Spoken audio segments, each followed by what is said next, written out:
What's up, home service homies? I gotta check us out here. I'm gonna get out on the internets and see us live so I can see who's talking some shit. Because somebody's gonna talk. Actually, nobody will probably talk to shit tonight because you're here, Cole. And usually you would be the one. If somebody was talking shit on the thread, it'd usually be you. And since you're the guest tonight, actually maybe you should do that. Maybe you should just like every once in a while throw some crap into the thread. Just act like normal. Yeah, I'll chime in on my own comments. Yeah, I think that's a good idea. That was a lie. Yeah. That guy's full of shit. That Cole Sickafoose is full of shit.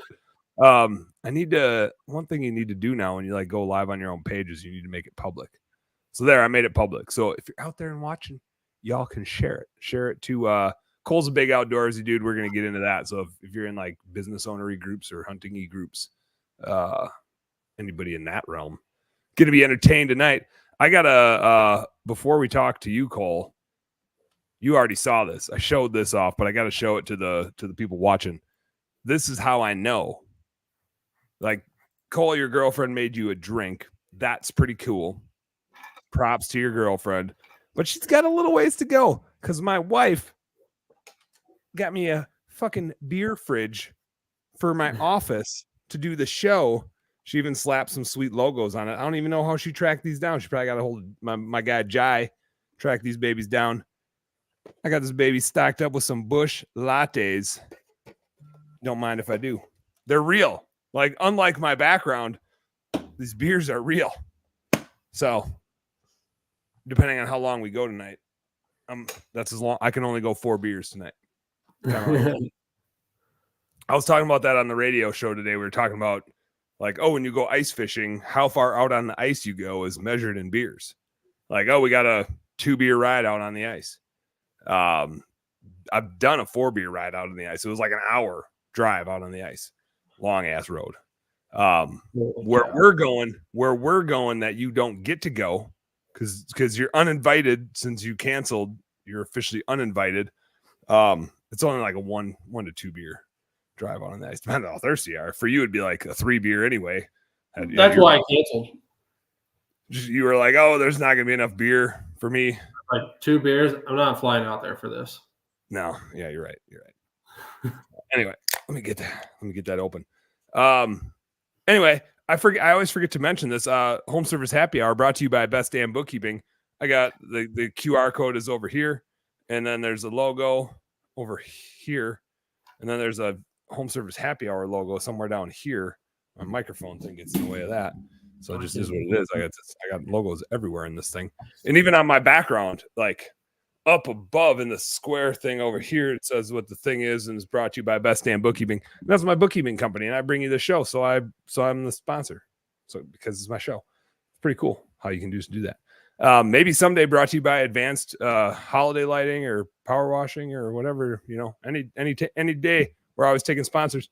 Anyway, I'll have to ask my bookkeeper if we can afford that. Okay, yeah, we'll see. I've heard not. I just heard not from the last comments I heard from those guys.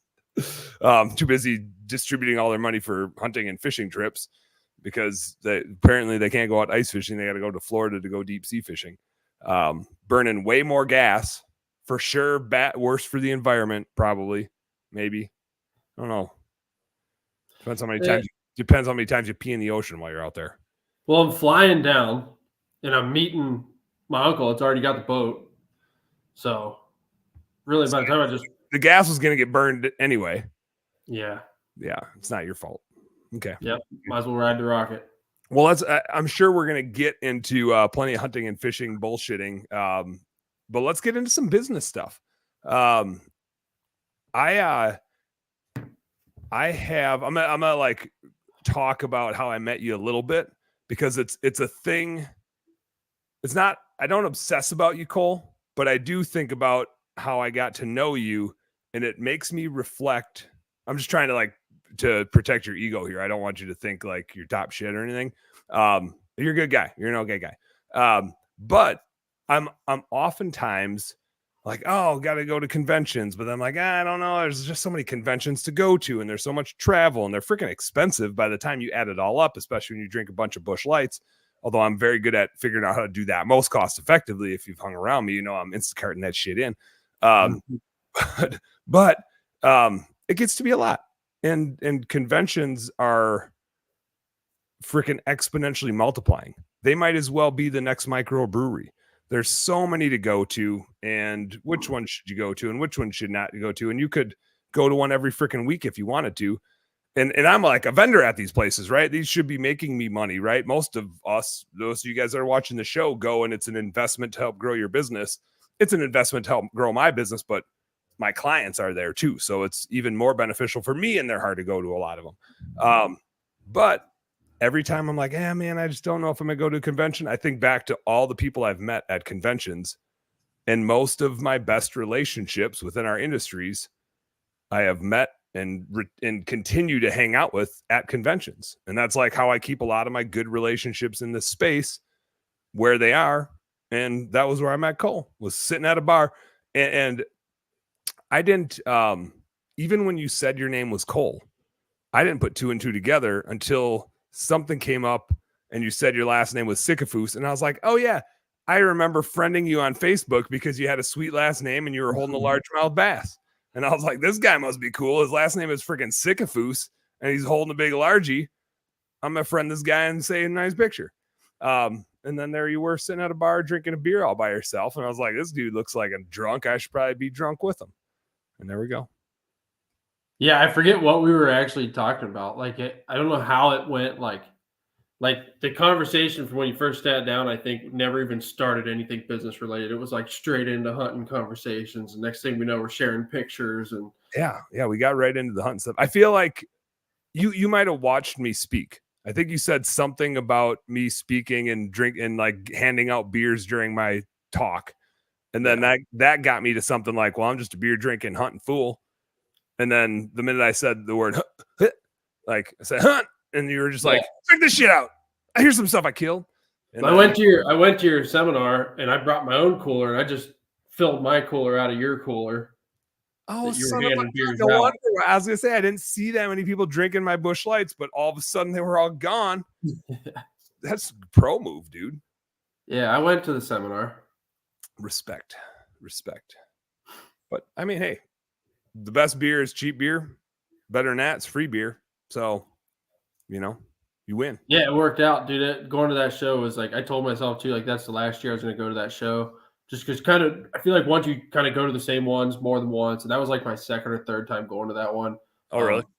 Yeah, you do kind of get somewhat of repetitiveness, or at least it's time to take action on the stuff you learn and stop learning a little bit. And so I told myself like, all right, this is my last show. And then I remember meeting you there, and now, man, we've hung out multiple times in multiple states and done all kinds of different stuff. And that's awesome. Killing all kinds of stuff. Yep. We got people checking in. Jeremy Brooks says, I heard Dan does his customers P&L in a tree in the woods hunting. Not wrong. I don't do the P&L though, I wouldn't say. But I definitely I code some transactions. I do some follow-ups from the tree stand. Got to multitask, right? I'm as ADD as anybody. Our guy Jeff Hester says, beers and hunting, fist bump. What's up, Jeff? Good to hear from you, man. Jeff, you kill anything this year? You can't like post a picture. Maybe you could post a picture in here. Let's see what you got. What's going on? I think Jeff's out hunting Pennsylvania a little bit. If I'm not mistaken, I remember in Kentucky this year, I think we were trying to decide where we were going to go hunt. And if I'm not mistaken, you had said something about, well, I want to go to this spot because I have service and I need emails to respond to, or I have emails I need to respond to. Strategic. I get service over here. I got to go hunt over here tonight because I get service, and then I can hunt the other spots the other day. There's some bottoms in there in Kentucky where you just ain't going to get service. So you got to be thoughtful about, usually you're thinking like wind direction, where the food's at. You got this like strategy in place, but then when you're a business owner, you're also like, what do I need to accomplish today? And should I do that from the woods? The only downside is when it's 90 degrees in Kentucky, you're either covered in mosquitoes or covered in poison ivy, or both. If you're, well, all of us that were there, we all just got wrecked. Yeah. But I do think, like I said earlier, that's the hard part about conventions for me is they're they're a ton of fun. Don't get me wrong. Like I love going to them. I also have 3 little kids, so I'm trying to like balance the travel, not make my wife hate me because I'm always going. And it's funny. I know you listen to Little Meat Eater podcast as well, Cole. They had an episode on there where they had their wives on, and they were talking about what it's like when the husbands / the crew leaves and they're out working, filming a show, right? And the wives are like, yeah, I know you're working and it's your job, but you're also out on a hunting trip with your buddies. And so you can't act like you're working because I know you would like it's what you would be doing anyway. And my wife and I laughed about that because I was just like, oh, this is what it's like when I leave for conventions. It's like, yeah, Dan, you're working, aka you're out hanging out with all your friends drinking beer. That's what you're doing. So don't come home and act like you're tired and exhausted and like you've been working so hard. You've been staying up late, hanging out with your best friends, drinking beer. Like, don't give me that. And I'm just like, yeah, it's a good point. So what conventions you got on the radar for this year? You got anything coming up this spring that you're headed to? Yep. Coming up here at the end of the month, we've got the Home Service Workshop, formerly Responsicon. And let's see. Oh, Sales Boost. I think that's the only other one. I'm gonna go to Sales Booth. Hell yeah. Boost. I think that's in March. That is in March. I'm gonna miss the Home Service Workshop. I was talking about it with Kempton. He was actually on the show a few weeks ago, and I was talking to him about it, and I was like, I gotta get this on my radar. I kind of didn't have conventions on my radar since I started a brand new business. I'm just trying to like get stuff in order. And I was like, I gotta get like back on the convention circuit here. But then I also was like, I need to get out ice fishing. And that was the weekend that I'm getting out ice fishing. So you'll be there. I'll be drinking beer somewhere else. I'll send you some pictures of some walleyes to rub it in. And good luck finding fish in Phoenix. That's all I got to say. Good luck. It's going to be dry, I assume, hopefully. Maybe you can find some goldfish in a tank or something. I'll catch them. Scoop them up. Let's talk a little bit about your like path into home service. And I want to get back to just like what you're getting out of going to conventions and what drives you to them. But how did you get into the home service anyway? I know you've kind of started in pressure washing. You obviously added holiday lights. Take us back in time a little bit and then bring us forward. Give us the journey. Yeah, it's kind of a runaround story of like several different industries that ultimately led to me choosing on this one here. Like somewhat right out of high school, I started working for this oil field company because there was a big oil field boom that come through our area, and everybody could jump on. Central Ohio? Yeah, Northeast Ohio, Northeast more. There was a big oil boom that came through here. It's still kind of lingering some 10 years later. And long story short, they put me in charge of a crew that like we had to power wash all the derricks, tear them down, get them all power washed before they sent them down the road, because if they drop a single drop of oil on the road, there's huge EPA problems and everything with it. So, let's power wash it and leave all the oil out in the environment instead of on the road. Yeah. Well, we had that was another whole thing too, was we had to build big giant containments that contained all of the water. Everything had to be reclaimed and backed out. And like, it was this huge process. And I feel like that's a good thing. Being yeah, they did it right for the most part. They had the right idea, just the wrong research, the wrong processes. Yeah, the wrong people. They meant well. Yeah. They definitely had the wrong people. I mean, like you were there running a crew. So yeah, and I was probably only like 23, 22 at the time. I'm 29 now. I'll be 30 in a week or so, a couple weeks. You're getting so old, man. It's terrible. Hey, I'm gonna cut you off for a second because Michael Shane Lowe checked in late and he wanted to know what we're drinking. You didn't really say what you were drinking, but it's a mule of some sort. Not sure what origin it is. Could be anywhere in Russia, probably. Michael says you're over the hill. Michael, check this out. I was rubbing this in earlier because Cole's girlfriend made him that drink, so she's pretty cool. My wife bought me this little tiny fridge logoed up with the Home Service Happy Hour and a Best Damn Bookkeeping logo. And I got me some Cold Bush Lights ready to go. So, suck on that one. Yeah, that's what I got going on. So it's Busch Lights for me. So we got. Sorry, Cole, I couldn't help myself. I just I'm gonna show off that fridge 7 times tonight. Anytime somebody new jumps on, I'm gonna be like, hey, let me show you this new thing that I got. Cole, Michael, I also saw you asked about CRMs. Remind me that later. I don't want to get into that now, but we might get into that. But Cole, carry on, you old fart. 30. I feel like one. I woke up, my back hurt. I had bills for stuff I didn't even know I was paying for. Yes. Shit, you don't even have kids yet. Just wait till that happens. You're like, what's this? What did we sign up for? Yeah, so did the whole oil field power washing thing, and I was like, in my mind, I was like, man, I could do this way better than this. Like, these guys are just running around blasting grease and oil everywhere and have no clue what they're doing. And then on top of like kind of being in charge of that, I got to see the money that the company was making off of that. So we would run 2 crews for a 24-hour shift, and I would hand that company, man, a bill for sometimes $40,000 for a 24-hour day. And I'm like, holy cow, at 20-some years old, I was like, I need to do this on my own. This is a thing to be doing. Yeah, so while I worked for them, I built my first power washing trailer kind of based off of what they had us using there. And it wasn't long before I realized I was like vastly underqualified to do any work in the oil field. I had 0 experience other than working for a company for a couple months and didn't have any of the certifications, the hazmat, the confined space trainings, like none of that. And I remember I was like, well, I'm just going to go talk to somebody on a site one day and see what they say, try to drum up some work. And I didn't even get through the gate because they were like asking me for paperwork that I didn't even know existed.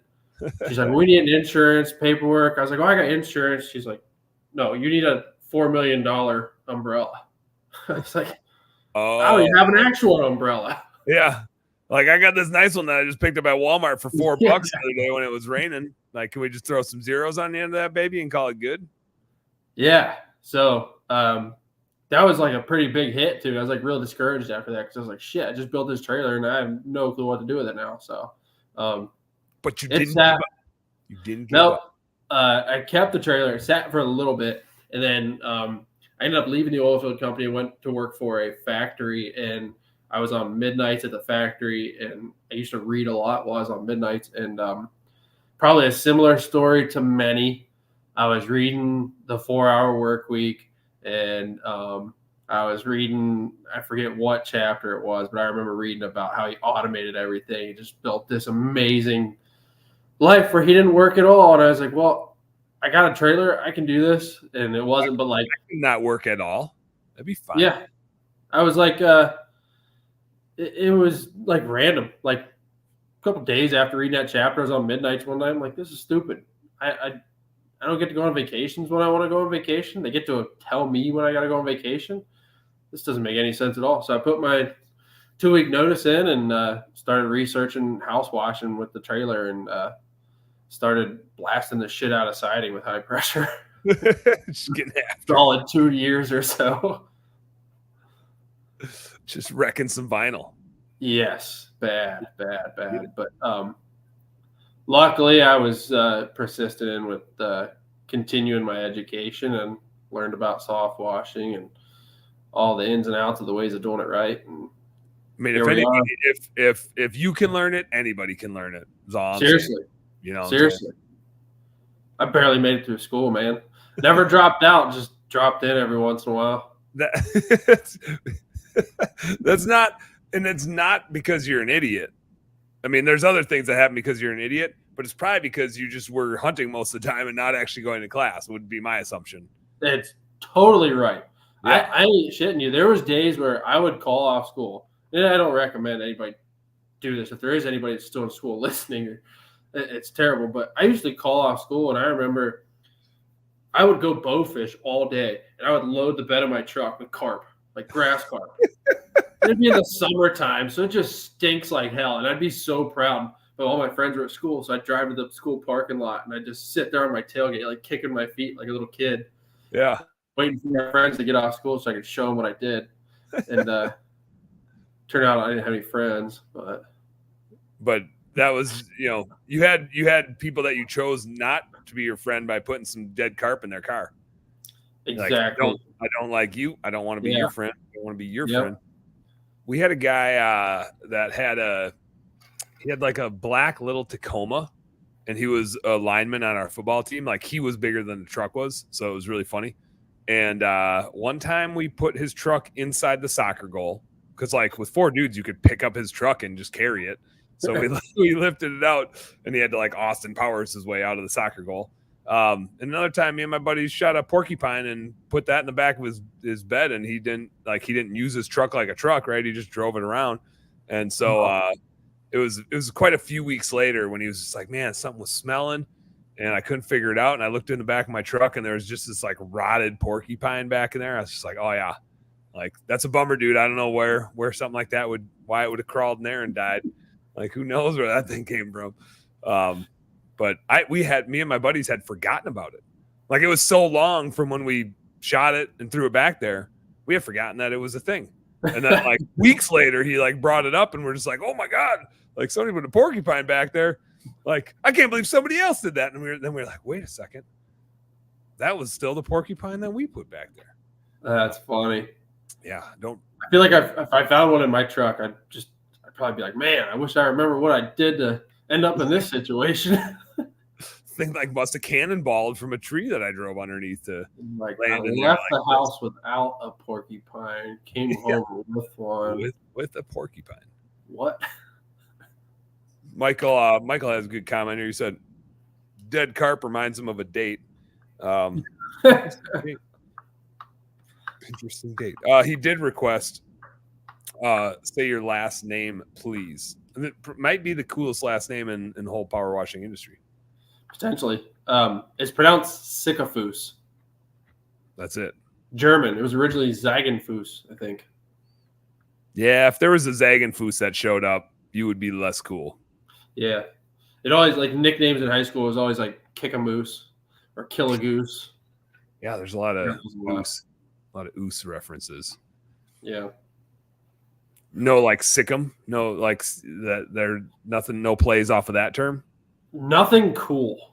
No, nothing that like talked me up in any way, shape, or form. Would somebody be trying to do that? No. There's probably like a person with a carp that's like, oh, that son of a bitch. They probably have a name for you that rhymes with Sickafoose, but they just never. They weren't your friend. Yeah, dumbass rhymes with Sickafoose really well. A lot, man. Sean Day checking in says, Ohio boy, walleye brother. Did you get out walleye fishing at all this year? Did you get out there on the Lake Erie at all? I did not fish. I didn't walleye fish a single time last year, other than at the where were we? We're up in the Boundary Waters. Boundary Waters. Yeah, that's what it was. You better not bail on that trip like you're bailing on ice fishing. I'm counting on you for that one because I got to put in for a damn permit for that one. Yeah, I feel a little more committed to that one. Okay, good. That was a little more serious. Hold on, we got one more here. We got he said, ma'am, your house has a Sickafoose on it. Would you like it removed? You're gonna need acid. Yeah, that'll be for your future mother-in-law. You're gonna need muriatic acid to kill that. Your house has a Sickafoose in it. We're gonna need to exterminate. So you got into pressure washing. What year was it when you officially like built that trailer and really started, busting up people's siding? Yeah, so that was around 2015, 2016. And kind of like what I tell people is, man, I was so young and dumb that like the only thing I cared about was like when I did the math to quit my job at the factory, I was like, well, okay, I need to wash X amount of houses to equal my take home from the factory. And at the time, it was like 3 houses at, whatever my average ticket was. So me being young and dumb, I would wash like 3 or 4, and then I would just play and spend that money for the rest of the week. And I did that for, it kills me to say, but I probably did that for like 4 or 5 years of running my business. I just made enough money to get by and was stupid and went out and did whatever with it. And then replenished it the following week. But here's the thing. Not that you shouldn't be hard on yourself, because that's really fun when you're hard on yourself, but also as a small business owner, part of the beauty of it is, and I even like talked about this in the title of this episode, is you're just building a business that serves you, right? Yeah. 20-year-old Cole wanted to hunt deer, go out fishing, and chase chicks. So you built a business that allowed you to do that, because the previous jobs that you had didn't allow you to do that whenever you wanted to. So Yeah. now that changes as you prove that you can do that as a competitive dude. You're naturally going to be like, all right, I can do that. What's like, I'm going to feed off of a new challenge, right? Or God forbid someday some unfortunate gal marries you and you guys have kids or something, and then your goals start to change. And obviously, like this fall, you were working a shit ton with holiday lights and stuff like that. And so like all of a sudden your priorities start to change again. And now you're working a lot more than you probably were then. And you're probably going to work a hell of a lot less than you are now at some point. So I don't think like you're being hard on yourself, but I don't think it's a bad thing. I think that's one of the beauties of running businesses like you, is we get to build them in a way that serves us. You're right. I think that's a good way to look at it. Cause like when you say that, it makes me think like, yeah, I did do what I wanted to do in my early 20s. I wanted to start hunting out west, and looking at like all of these, everything's backwards to me. Most of these were all killed, these Western animals, in my early 20s when I first started that business. I'd make enough money and I was like, okay, I need to save $1,200 and then I can go on this public land hunt. And I would do that and then just head west. Mm-hmm. But I really like to say the real start of my business was really like about 2-3 years ago is when I really decided to learn about scaling and growing more than just myself, because my joints started hurting, and I want to be able to pull my bow back for the rest of my life. And power washing is a little tough on the shoulders. I mean, they got those crossbows, but it's just not quite the same, you know? No, it's just not quite the same. Speaking of bow hunting stuff, Zig said, why isn't Cole coming ice fishing with us? I feel like it's just not my story to tell, but he's bailing. He's bailing, Zig. He's got cooler people to go fishing with. No, he's fishing with his dad and his uncle, right? It's your dad and your uncle. So yeah, I don't think my dad's gonna be down there at the same time, but yeah. Well, then just tell your uncle to come up ice fishing. We got a spot. We were talking about. I told him what my alternate plan was, and he's like, "Man, you should do that." And I was like, "Well, I think I'll be able to do this for a while. I don't know how many more chances I'll get to go to Florida with you." So yeah, it's like two extreme opposites. In one sense, I'm going to be on frozen water. Yeah. With you, or my other option was go to Florida and deep sea fish for a week. Maybe all 11 of us will come down and go fishing with you guys. That'd be great. $100 a person per day, per hour. But it's a good margin for you. Yeah. Zig says that's a fair excuse. Yeah. I got invited to go fishing with my uncle in Florida for a week, the same week. So good idea. I'm going to do that this year. Maybe you can bring this Amish girl with. Sean said he's got a great Amish girl for you. And she likes to fish too, if she's not dead already. Yeah. She's got a sister. She's got a sister too. So one of them ought to work out. So you got the pressure washing stuff. You're focused on that. You're scaling that. What was that tipping point like to go from this business is a thing that I do to create fun for myself to this business is a thing I'm going to do to try to like be a business owner? But like, was that an epiphany or was that like a slow transgression? What did that feel like?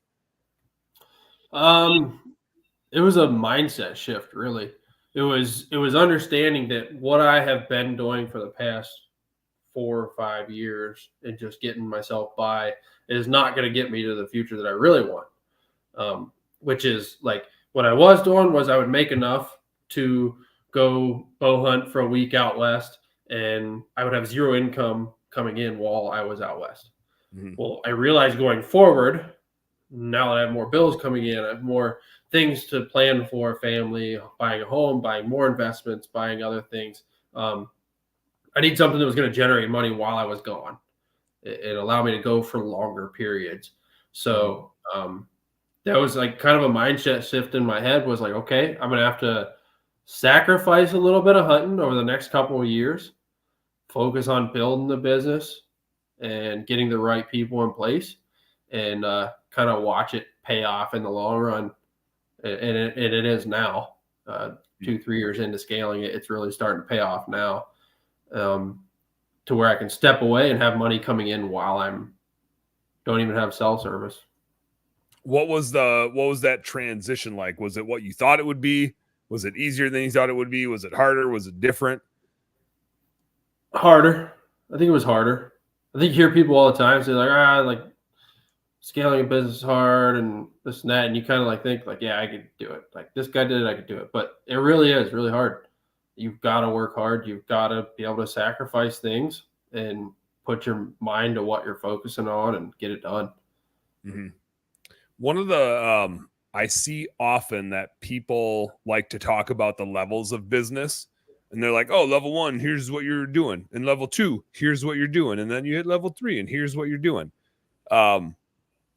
And they just gracefully skip over level 1.5 and level 2.5 and 3.5, which is what I call the purgatories. And like, there's the period of time where things suck and you're working twice as hard and making half as much money, or making no money because you're hiring other people to do the work and they get the wage. And depending on how fast you're growing, there might not be anything left for you. And people just love to skip over that shit. And they're like, yeah, scaling a business is hard, but here I am today. Right. And they just forget about how much that sucked and what it took to put those pieces in place, and how many times they hired the wrong person and screwed up that process and fucked up that piece of equipment along the way. And I feel like you're a little closer to it, grinding through the last couple of years and like getting to that next level. What, I guess, do you mind sharing with us, like revenue wise, roughly where you're at, employee number wise, roughly where you're at, just to give people a sense of where you were, where you are now? Yeah, not a problem. We've grown quite a bit over the last couple of years that I started focusing on scaling. I think on average, we've grown around 60% or so plus each year. Last year, we ended the year right around it was like 243, 244. This year, And that was like you and a helper or two? That was me and a helper, yeah. Me and one other guy, no admin, no anything. This year, this past season, 2023, I added a virtual assistant, 1 to 2 full-time guys. The one guy was kind of off and on. He left a little early.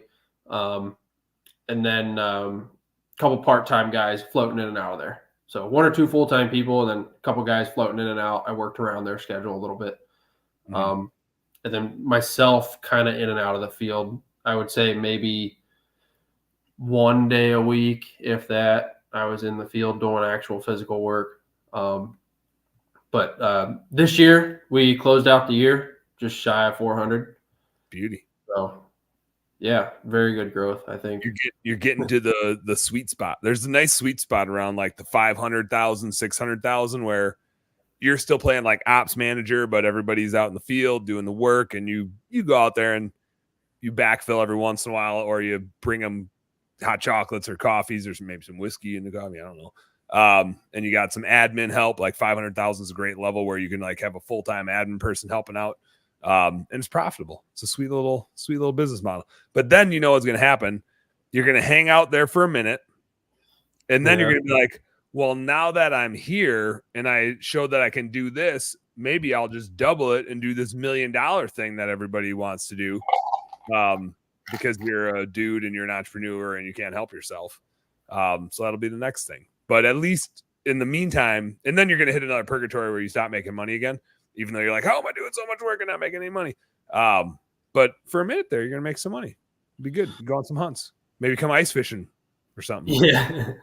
Yeah. I really, I mean, for me, the goal isn't revenue so much. It's like we talked about. Like, I just want to be able to, I want to go hunting. I'm going to go hunting. If I want to step away for a month and go on an elk hunt, that's what I'm going to do. If I want to step away and go to the beach and just hang out on the beach for 2 weeks randomly throughout the year, that's what I want to do. And I want to be able to do it with my own toys too, because I know that helps out financially a lot when you got your own boat, your own toys to bring to do that stuff, camper and whatnot. So My end goal is wherever that gets me. If that's at $1 million when I get to that point, cool. We'll hang out there. If that's at 500,000-600,000, I'll hang out there. It really doesn't matter to me. In reality, like it might be at either of those levels, right? Because I've seen plenty of $500,000 or $600,000 businesses, some of mine included, that were more profitable than when I doubled them to $1 million. $1 million sucks. Like it sounds cool, but it sucks because you have that much more complexity, that many more layers. You need like another manager, and they that other manager that's more of like a GM at that level, you can't really afford them. So if you hire them, they soak up all the profit that you would have otherwise made, and you're still involved and you're still on the hook.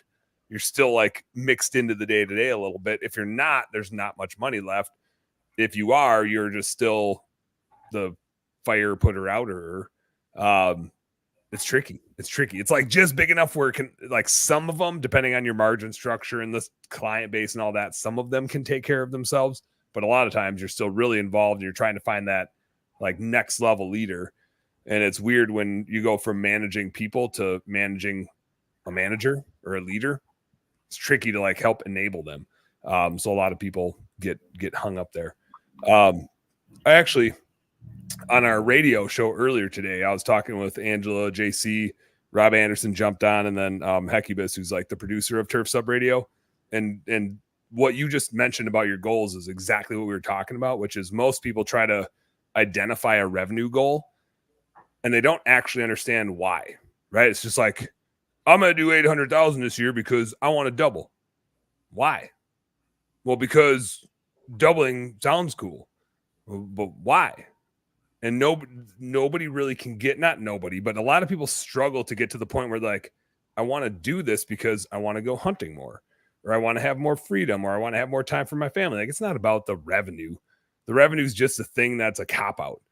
It's just a thing that we can point to like try to pat ourselves on the back to say we did something. But a lot of times if you grow to that level, you actually make less money because you're so concerned with growing that thing. You forget that the whole point of this is to make you more money and buy you more time. It's not about that. You just get hung up on that because it's like a sexy, shiny object. And as you chase it, you spend a shitload of money to get there and you actually make less money and you create more problems for yourself. Not saying don't grow your business, but grow it in a way that actually suits your why, which, like you said, is all about getting out hunting and going on adventures like ice fishing or something, just for an example. Yeah. What do they say? Revenues for ego and profits for. You're just making shit. I don't know. I think what you're looking for, and it's I hate things that rhyme because I'm just like, oh, it rhymes, so it works all the times. That's how I make fun of people that say rhyming things to try to justify stuff. But what you're looking for is revenue is vanity and profit is sanity. Yeah, I like that. Yeah, but just because it rhymes doesn't mean it works all the times. So there. But that is a good one. But it still rhymes, so it's cheesy. Teresa says revenue is for bragging. I like that one better because it doesn't rhyme. Yeah. She also says freedom. Teresa, how did your podcast go today? Did you crush it? Were you awesome? Teresa was on a podcast today. She was all jacked up. Nice. Yeah. What do we got here? I missed a whole bunch of comments. Holy smokes. I think Michael asked a good question. Scaling, does it take away the freedoms or add to it long term? And I feel like that's kind of two questions because I think it takes sacrifice. And the whole point of it is that long term it creates more freedom. So I think it does both. It's gonna take away some freedom in the short term, and then you're sacrificing now to hopefully gain a heck of a lot more later. Yeah, I would say it adds to it in the long term as long as you do it right. You know, if you put the right people in place and build the right team, if you just kind of bring on whoever is willing to just get the job done, then you're just going to create yourself a pile of headaches. But if you spend the time on building a team that understands the vision and what you ultimately want out of it, then hell yeah, it's going to add to it in the long run. When I back to the like having revenue goals, when I was running Blue Skies, it was very revenue focused, and it created a mad conflict of interest for me because I am not a money driven dude. And it caught, and I think this was just an issue that I had with it. I'm not saying like the business's mission was bad, but it was a for-profit business owned by investors, right? The whole point of it was to try to be profitable and pay the investors. But I had a hard time separating we need to grow this business because our goals are about revenue and profitability versus how do we just need to operate? Like, what do the people need? And so for a long time, we just had dumpster hires. We just hired whoever because we were like, oh, we need this person so we can get this productivity, so we can hit this revenue number. And the filter wasn't, will hiring this person allow us to do an awesome job? And I'm not talking about like the bookkeeping specifically. I'm talking about all of our maid service businesses, all of our window cleaning businesses. My lens was so revenue focused because all of our goals were growth focused. And so every human that we ever hired was just it was like, we need this much more capacity, right? It was all about, and it was always revenue. And that was one thing I really got to reframe with Best Damn Bookkeeping, was like, it's 100% mine. Revenue is not an objective of mine. Money is not an objective of mine. Building it in a way that serves people is a very strong objective, because I have a huge aversion to people disliking me. It's like hilarious. It drives me crazy. One of my best buddies in high school, his mom wasn't a huge fan of me. And I like went out of my way to be like so nice to her after I found that out. And I wouldn't have liked me either. I was an obnoxious, annoying little piece of shit. But when I found that out, it was like tore me up. I was just like, no, like I have a huge desire to be appreciated and liked. And like, that's what drives me. Like, I just want to help people. I want to be everybody's best friend. And so it drove me nuts that like even my buddy's mom was just like, yeah, I don't know about that damn guy. And I was like, what don't you know about me? Like, I'm a really, it was hilarious. But it is refreshing to be able to set goals kind of like yours, where it's like, yeah, my goal is whatever that business looks like that enables my goals, but it's not just to make a shitload of money. It's just to be able to do a shitload of fun stuff. And that'll take some amount of money, but I don't need to be a freaking millionaire to do it. I don't want to keep I'm no Scrooge McDuck. I don't just want to stockpile money. That doesn't do me any good. I want to stockpile sweet experiences with sweet people. Yeah, I think it's funny. Like if I go out to bars or whatever, and like non-business owners or non-understanding people, a lot of times we get asked like, oh, how many trucks do you have? Like that's how they want to measure your business.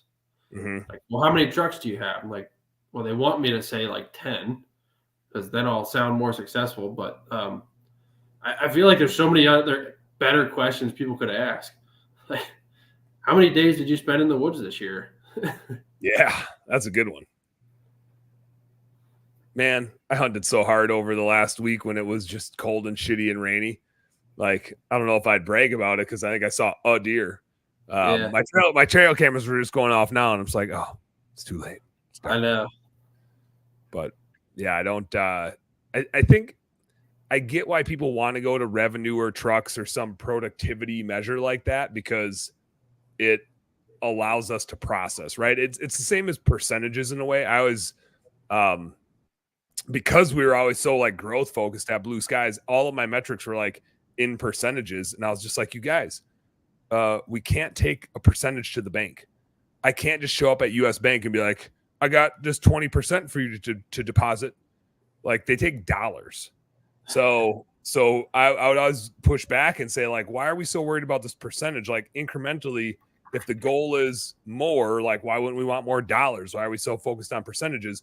But at the same time, percentages definitely help us like understand something faster, because the dollars are all like, well, that many dollars, but relative to what? Like, is that a lot or a little? So a percentage helps us get there. And I think that's why people are like, how many trucks do you have? Or what's your revenue? And I asked you earlier, like, how many employees do you have? And like, what's your revenue, to help understand like the problems that you're working on solving. But I like where you brought it from a goal setting perspective, because that's just where the business is at. The real question is the business serving the goal? It sounds like, I mean, I know from talking to you this fall, you were in a mad dash of Christmas lights, and I was making smart ass comments on all your recruiting posts and your holiday light posts to, I don't know, that probably hurt your business, but sorry, I was just having fun. But I think you were sacrificing, right? Like I know it was November and you were making holiday light posts. You would have definitely rather been out chasing whitetail bucks.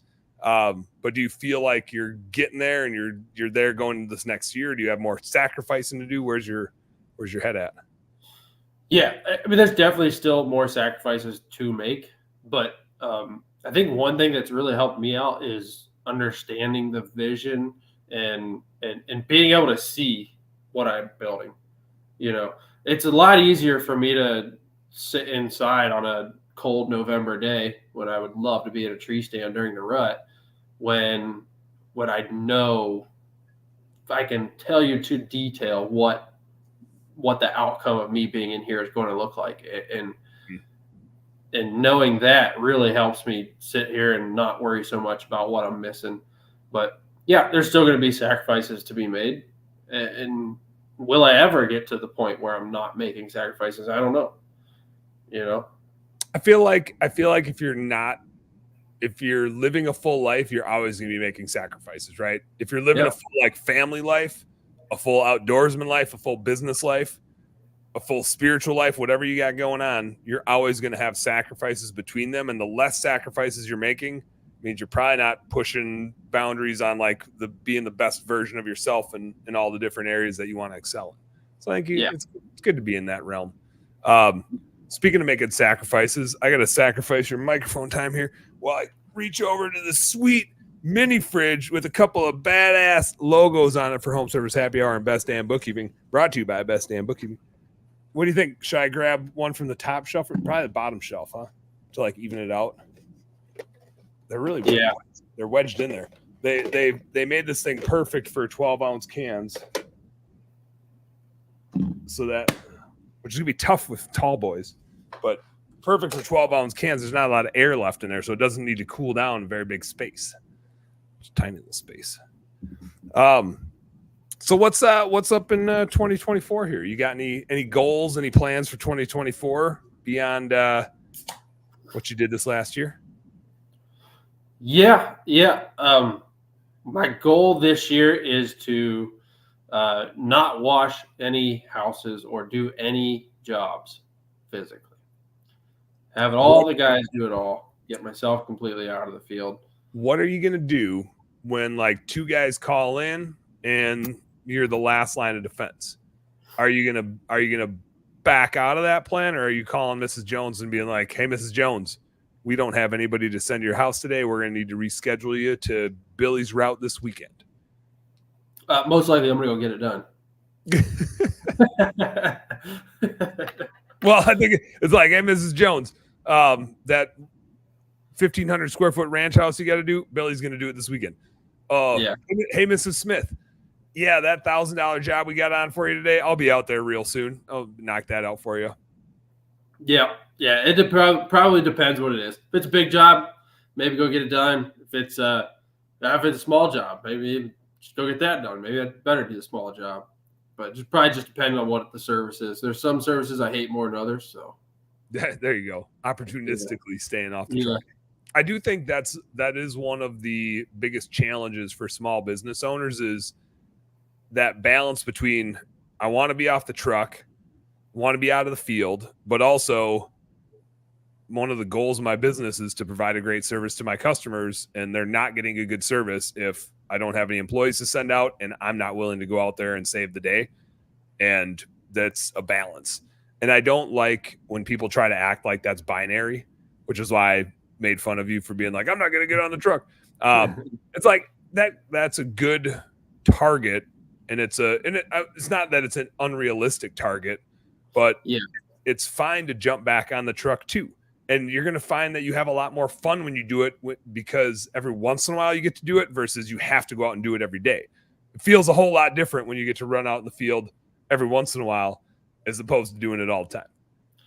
Yeah, and I think too, like when I say not doing any jobs in the field, more realistically is not relying on myself on the schedule to go do a job. You know, if I got to pick up some jobs here and there to go get them done, I'm fine with that. I do enjoy it sometimes, depending on the time of year, depending on what service it is. But more realistically would be like, I'm not putting my name on the schedule unless all else fails. So, you know, So yeah. And I do think there's a time where like naturally the growth of the business dictates that you are going to cancel on a customer, right? Like you're gonna be like, sorry, we don't have anybody and I'm going hunting and I'm definitely not going to sacrifice that to stick around to pressure wash your house. It is what it is, right? yeah, That was one of the hardest things for me when we had our maid service business is eventually I had to be like, I'm not running out to clean a house today. I had 100 employees across the country. We're starting this admin company up. And I had 6 employees in a maid service business and I was the 7th. And I was the backup. And some days 3 of them would call in and we'd have a full schedule. And I'd be like, guess I'm just going to be out cleaning like the Dickens today. And eventually I just had to get comfortable with being like, we're just not going to get it done. We're going to lose some customers. We're going to have to skip some people, but I can't scale all these businesses by running out in the field to like scrub these toilets or going up that ladder to clean that window or whatever the case is. And there's just a funny trade-off that eventually you kind of get to the point where you work your way out of it, but it's not a Band-Aid rip, and it doesn't have to be a Band-Aid rip. It's a progression. You got, was this year 2 in holiday lights for you? That you got? This was our second year doing lights. Yeah. Second year doing lights. Is it what you thought? Awesome. Is it working? Is it not working? Is it putting some money in the bank? It's amazing, man. I wish we'd have done lights so much sooner. And I can't believe I pushed it off for as long as I did. Because I was like, oh, that ain't us. We don't do lights. We're not a jack of all trades. I was coming up with every excuse in the book not to do lights. And now that we do them, man, I love them. It's been fun for us. It's a great way to bridge the gap for employees, keep them around full time. We've turned it's interesting. I've noticed most of my power washing customers don't become lighting customers, but most of my lighting customers become power washing customers. Mm-hmm. So as we bring on more leads for that, we're generating revenue on the washing side as well from it. And being in year 2, going on 3, we're starting to get to the point where a lot of our lighting materials, everything's paid for, and we're starting to reap a little bit more profit than year 1. Yep. And that only like gets exponential. The more and more repeat clients you have, like year 1, you hardly make any money, if any. Year 2, you start to tip the scale where a good chunk of your clients are repeats. Probably not even half of them though. You probably got more new clients this year than you had repeat clients. And so year 3 is really where you get more repeat clients than new clients usually, or at least like a really good balance. And all of a sudden it's like, oh, damn, these repeat clients, there's some profit coming in from those. Yeah. And what was super cool is we had all but 2, we did 32 jobs our first year. Mm-hmm. First year in lighting, we did 32 lighting jobs, and we had all but 2 people signed up for year 2. That's super good, especially with the economy we're having. Like 80%, I feel like, is a really strong benchmark. You're over 90. Yeah, and the one person, I never got an answer.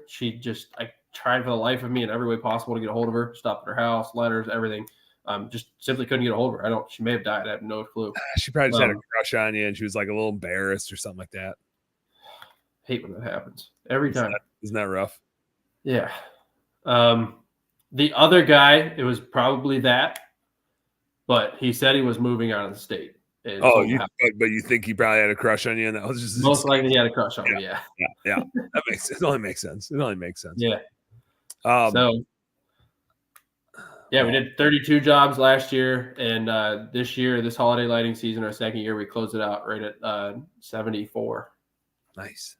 So, is that something now? Like holiday lights get a little tricky because all of a sudden they start to become a bigger and bigger and bigger part of your business, and it creates a huge seasonal lump of demand planning, of capacity planning.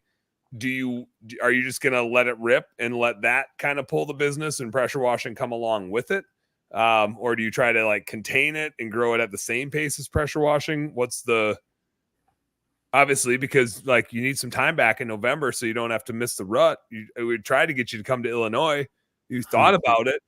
We sent you some big buck pictures, but you never showed up. Yeah. In my defense, you asked me while you were there. Yeah. Not a week or 2 ahead.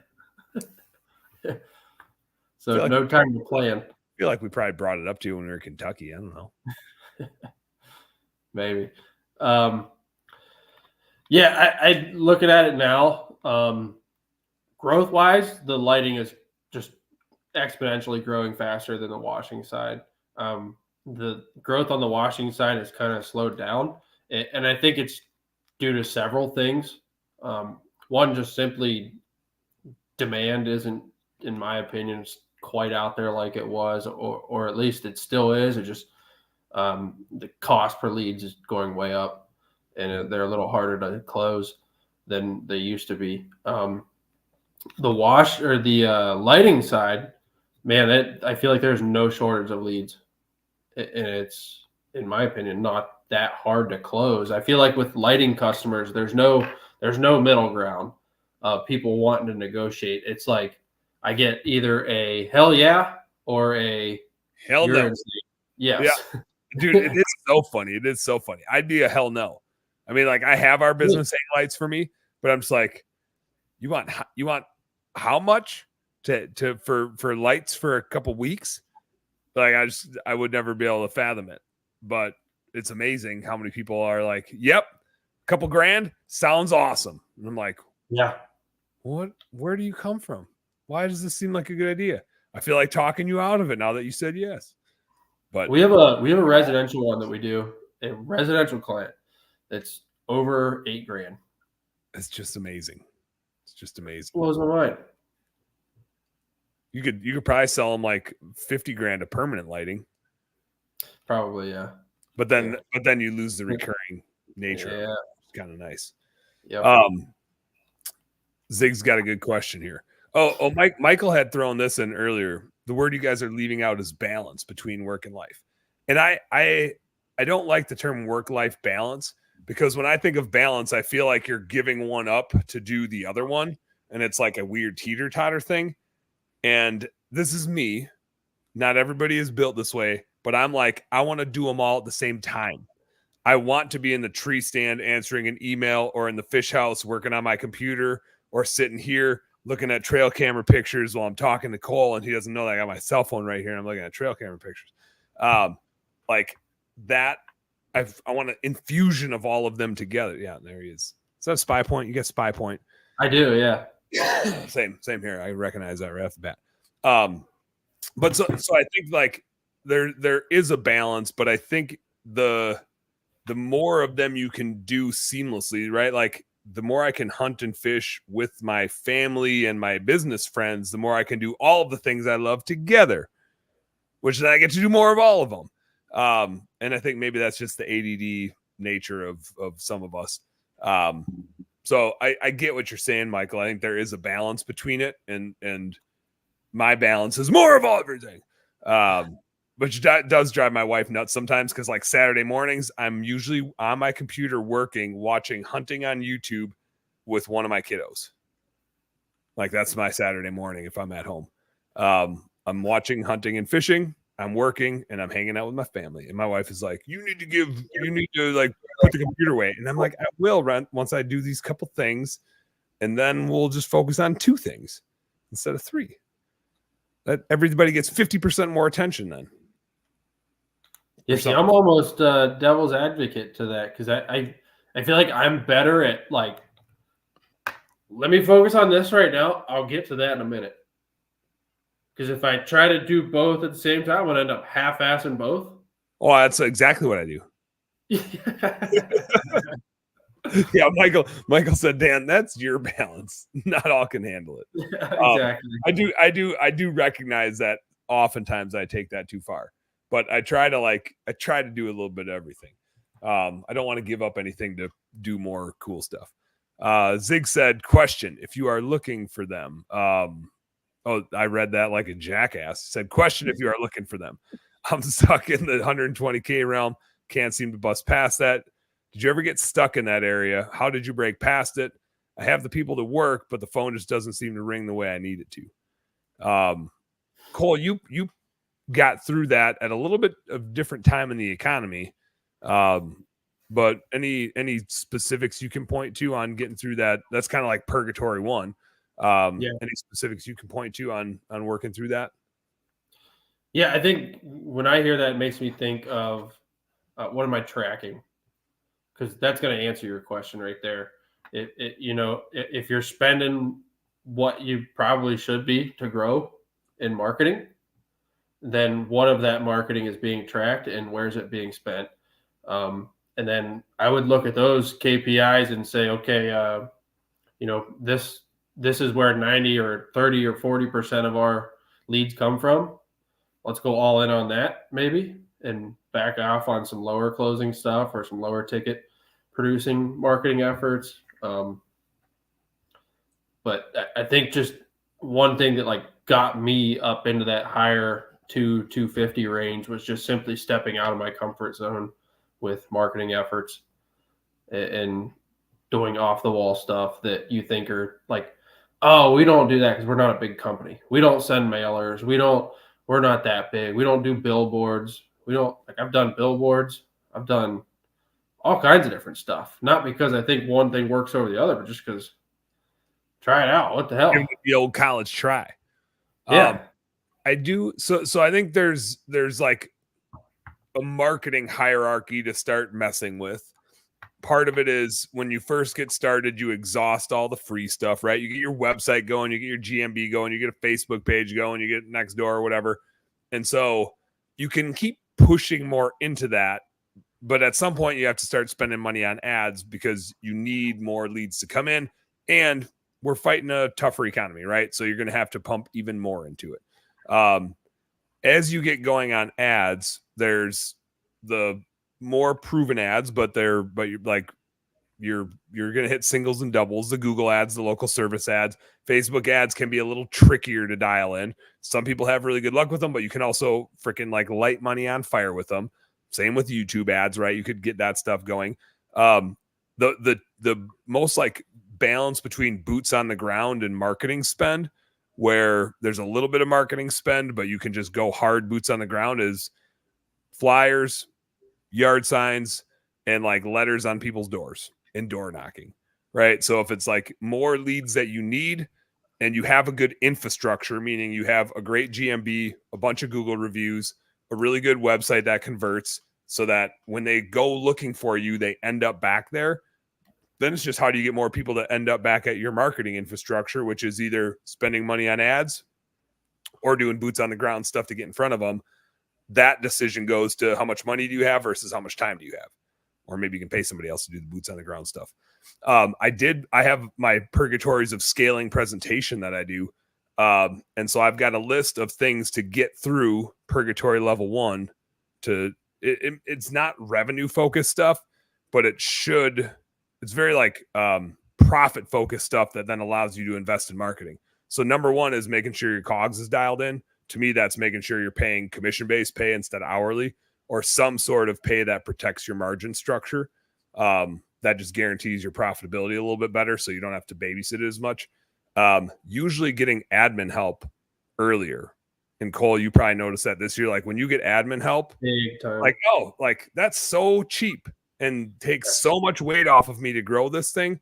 So administrative help, oftentimes before you even get like full-time cost of goods sold, like technician help, admin help frees you up to be a technician, and you make more money when you're a technician than when you do an admin. So hire out admin help before you hire technician help. Don't rush to get off the truck. Like at 120,000, and Zig, I think you're off the truck a lot, so you can focus on the growth, but you're also a firefighter. And so part of that is just your schedule. But I see a lot of guys rush to get off the truck, and I'm like, you're just paying somebody else to do the highest paying job in your company. Like, you need that money. So it's okay for you to be out on the truck and growing the business and leading the business from there. Too many people rush to get off the truck because they think they can't grow the business from the truck. You can't be on the truck every stinking minute of the day, but it's okay to be on the truck once in a while and earn the darn paycheck. Don't buy a new toy for every job. Use the shit that you already have. Delay rent, big software spends, big utility spends, delay infrastructure as much as you can. Those fixed bills eat up your profitability pretty bad. Eventually you'll need them because your wife isn't going to love having you have a bunch of people come to the house, but delay them as much as you can. And then throw your fastball. Don't try to add on a whole shitload of services. Now, if you're going to add one on, do what Cole did. Do it in a season where you're already weak so that it complements everything else that you're doing. It doesn't add to everything else that you're doing, and you can focus on it. Because if you add other shit that just is during the same time that you would otherwise also be doing other shit, You just complicate stuff. You build a training system that you can't even train people on because it's just all up here because you just happen to know how to do all these damn different services. So throw your fastball, do the same thing over and over again. And I think do that until you hit 1 million. Like, you don't need to offer every service under the sun. If your customers are asking for it, you're probably going to overinflate in your mind how many customers are really asking for it. If you're a pressure washing company and they want window cleaning, do you really want to be a window cleaner, or do you just want to have a buddy that cleans windows and you get 10% of every job you send them?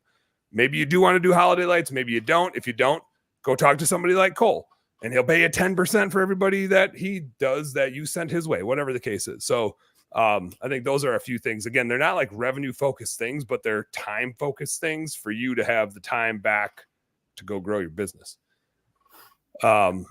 What else we got? Some people check. Cole, anything you'd add to that? Did I hit it on the mark, or what would you? No, I really do. I think you nailed it. I think like 2 ways to grow and make more money is 1, increasing revenue, and 2, lowering expenses.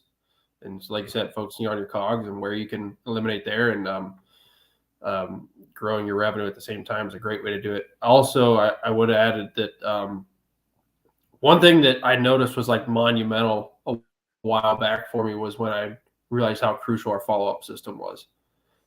Once I got Responsivid, that was like the first follow-up automated system that I had used of any kind. And I remember spending like a week straight. I was up till midnight just making emails and texts and everything automated out. And now our stuff is like a whole 2-year sequence for anybody that even just gets a lead, even if they don't become a customer. Mm-hmm. The follow-up is so crucial because that gets so much work for us, honestly. It's just like fishing with a bobber. It's just fishing with a bobber. You just keep your line out. For your customers, man, it's a free lead because you already got them from the year before. So just milk them every year. Nurse them. And most of the time when they're not calling, it's not because they don't want what you have. It's because they forgot that they ever hired you in the first place. Because the last time you think about them, they don't think about you. So many times people have hired us and been like, yeah, we think we used you in the past. And we'll be like, sure. Yeah. Database. Yeah. Like, they forgot who they called or vice versa. I'm sure our competitors are getting clients that have used us forever and literally forgot that we're the people that they use. If you don't stay in touch with them, they forget who the hell you are because they don't really care who's pressure washing their house as long as you do a good job. Right. Yep. They don't care if you got a $6,000 washer or if you pull a $3,000 washer on wheels out of your van. As long as the house and the job. We were buying ones for like $800. Yeah. Downstreaming that shit. Come on now. Cost effective, man. Michael says he had a comment and then he had a question. It said, stay on the truck, do less with the tech is my model. Get the helper out there, and then you can kind of be working and working at the same time. Got a question. Could YouTube be beneficial for prospective clients? I think YouTube serves a few purposes. One is you can put your content out there, right? Like, you can have your channel, you can make your videos, you can have a place where you're publishing cool stuff that you're doing and you can have followers. You can also run a YouTube ad, right? There's plenty of advertising opportunity, and you can be very segmented and targeted based on the types of videos those people like to watch and what they might be interested in. So you can get pretty damn dialed in with YouTube ads. Now, you probably need a good, like, assuming you're on a budget, right? You can't just go hire a bunch of actors and a big media company to make you a sweet commercial. But you, like Andy and I a while ago, we did Pros versus Joes. We had our marketing dude film it, and I was Joe with bleached out shorts and a cut off flannel, and he was Pro, and he would answer, and I would, like with my Bush Light, talking about how I was going to DIY it, and then Andy would come in and clean it the right way. And we just made funny, like 4 or 5 minute videos. We never did turn them into ads. We were like a little too early for our time, probably.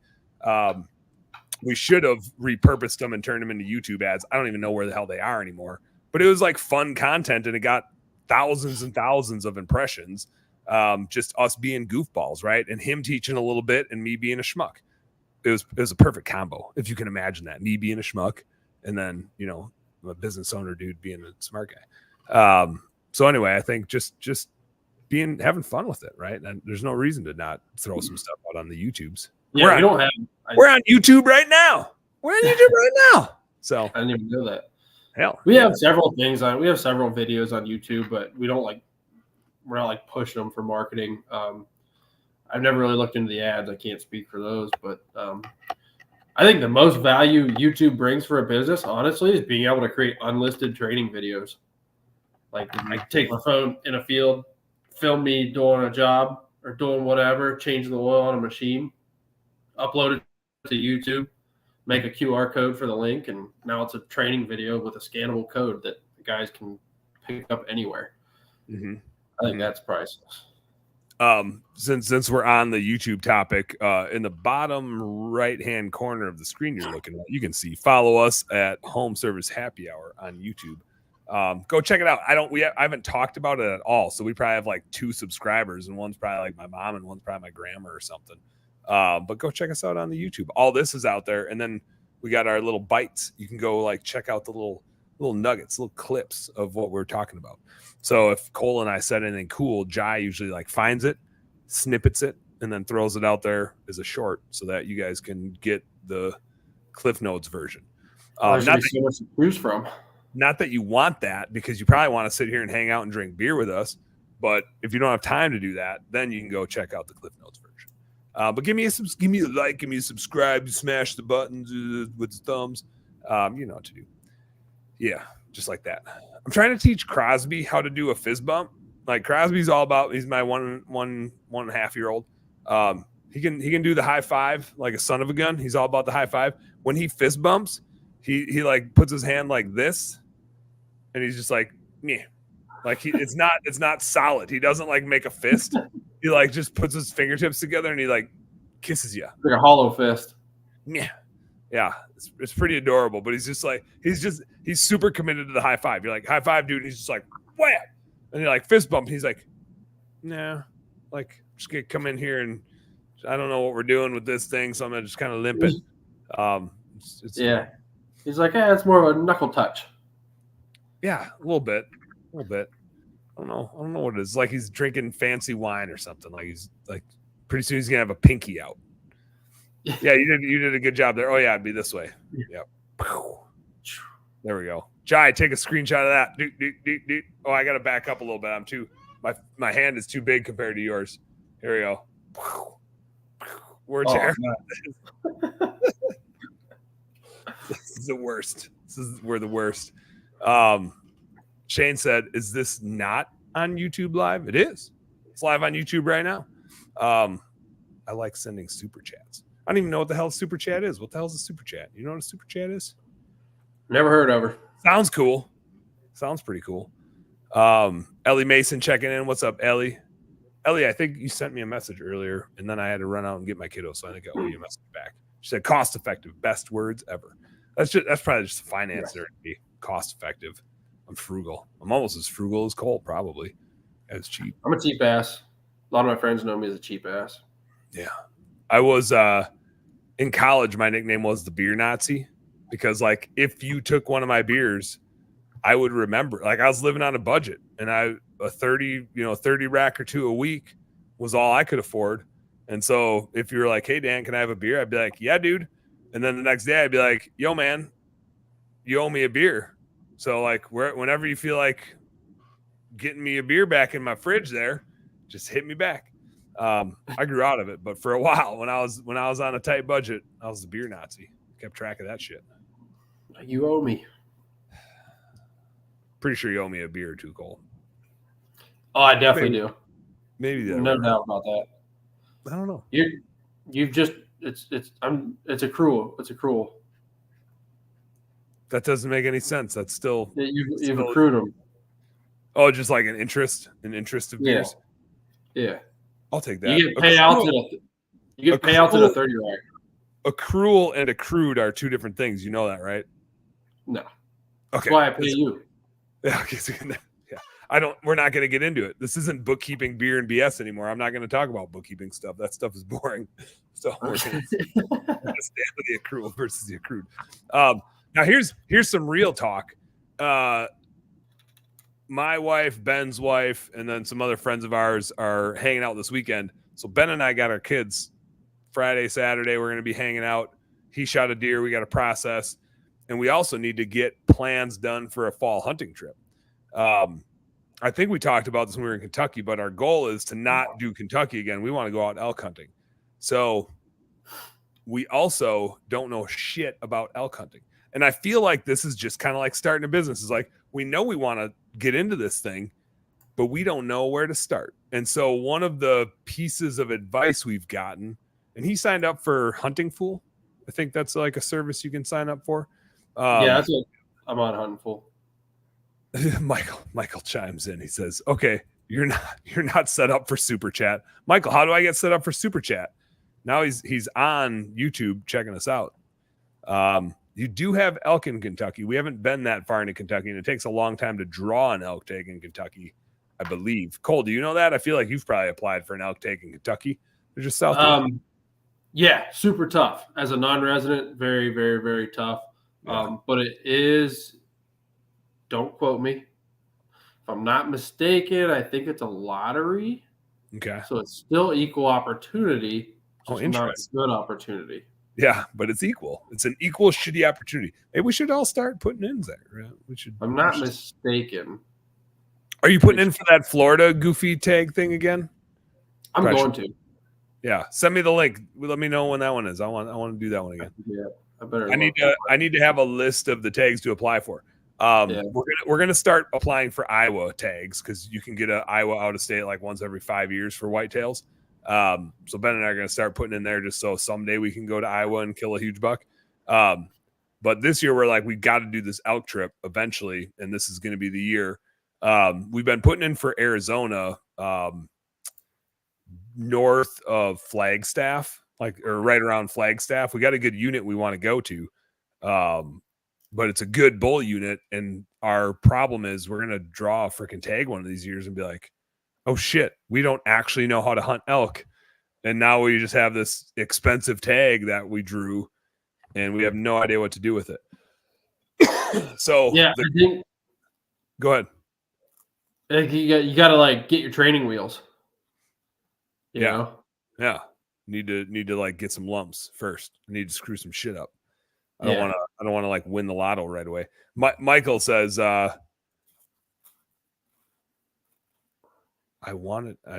missing what you were trying to convey in your first sentence here. I want a ticket for elk is disappointed. I shot mine in the first 20 minutes, addressed at 650 pounds. I don't know. Is 650 pounds a big elk? Like, I know a score if it was like a 300-inch elk or a 6x6 or something. Now I can like picture it, but 650 pounds just sounds like a lot to pack out. I don't know what 650 pounds means, but 20 minutes is fast. I know what 20 minutes is. That's 20 minutes is only like a beer or two. He said he won a ticket, got his kill in 20 minutes. That's awesome. That was a winning ticket. That's a fast kill. That's almost one of those hunts where you're like I've had this experience in Kentucky the last couple of years where it's like the first night we've gone out, I shot a buck, and then I'm just like, like I probably could have held out for a bigger buck, but I'm also like, this is a sweet velvet buck, and I'm in Kentucky on public land, so it's hard for me to pass up a nice, tasty looking 2.5-year-old. But part of me is like, well, now I'm just kind of like done hunting, and I'm just scouting for everybody else, which is fun. And I did pop a doe later on, and so I got some trigger pulling excitement, and saw that one buck that was like 78 inches wide just walking around. But it is weird when you have a hunt like go too well, and there's like you're successful, and then you have this weird like remorse of that you didn't get to hunt more. It's a confliction for sure. Yeah, that was these everything's backwards. The antelope, these here. That one there. Yeah. Yeah, we were there. We had went there for like the whole week.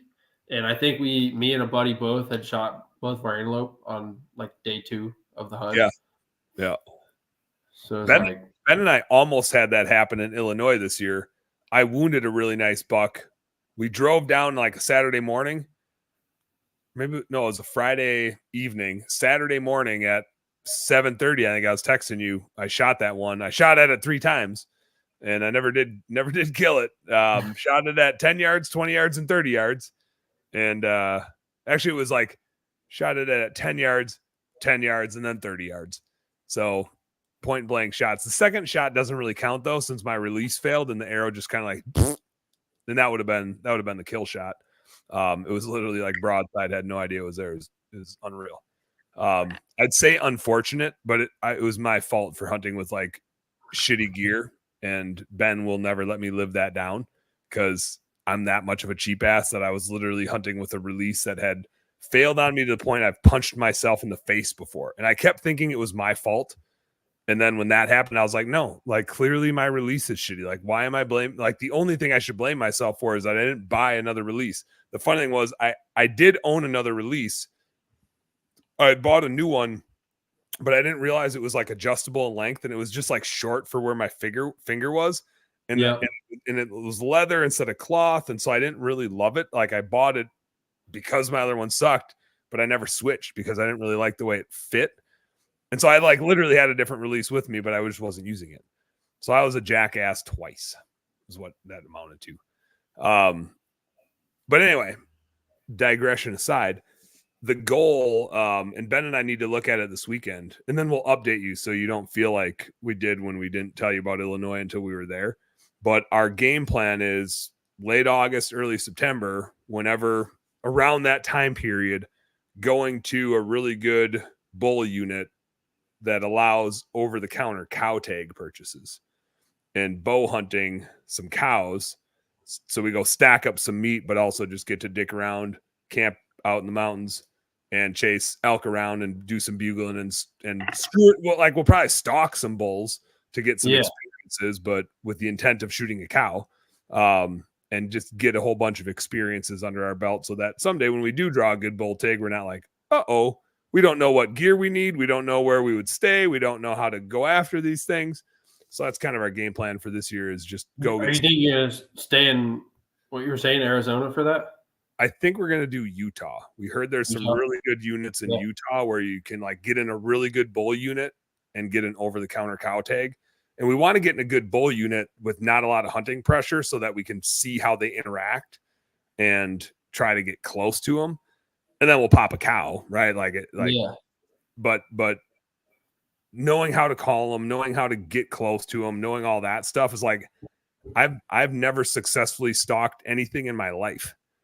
Like one time I like tried to crawl out of a tree stand to stalk after a whitetail, and man, I was like halfway down the ladder and it saw me. Like, I am not a sneaky motherfucker. And so trying to figure out how to get close to shit like that and be able to put an arrow in it. So yeah, it's the best, man. Learning to stalk, everything's on the other side of me. Learning to stalk the mule deer, that's the funnest hunting I've ever done in my life. But me and another buddy, Logan, we did 24 days, I think, in Colorado 2 years ago on a September over-the-counter elk hunt.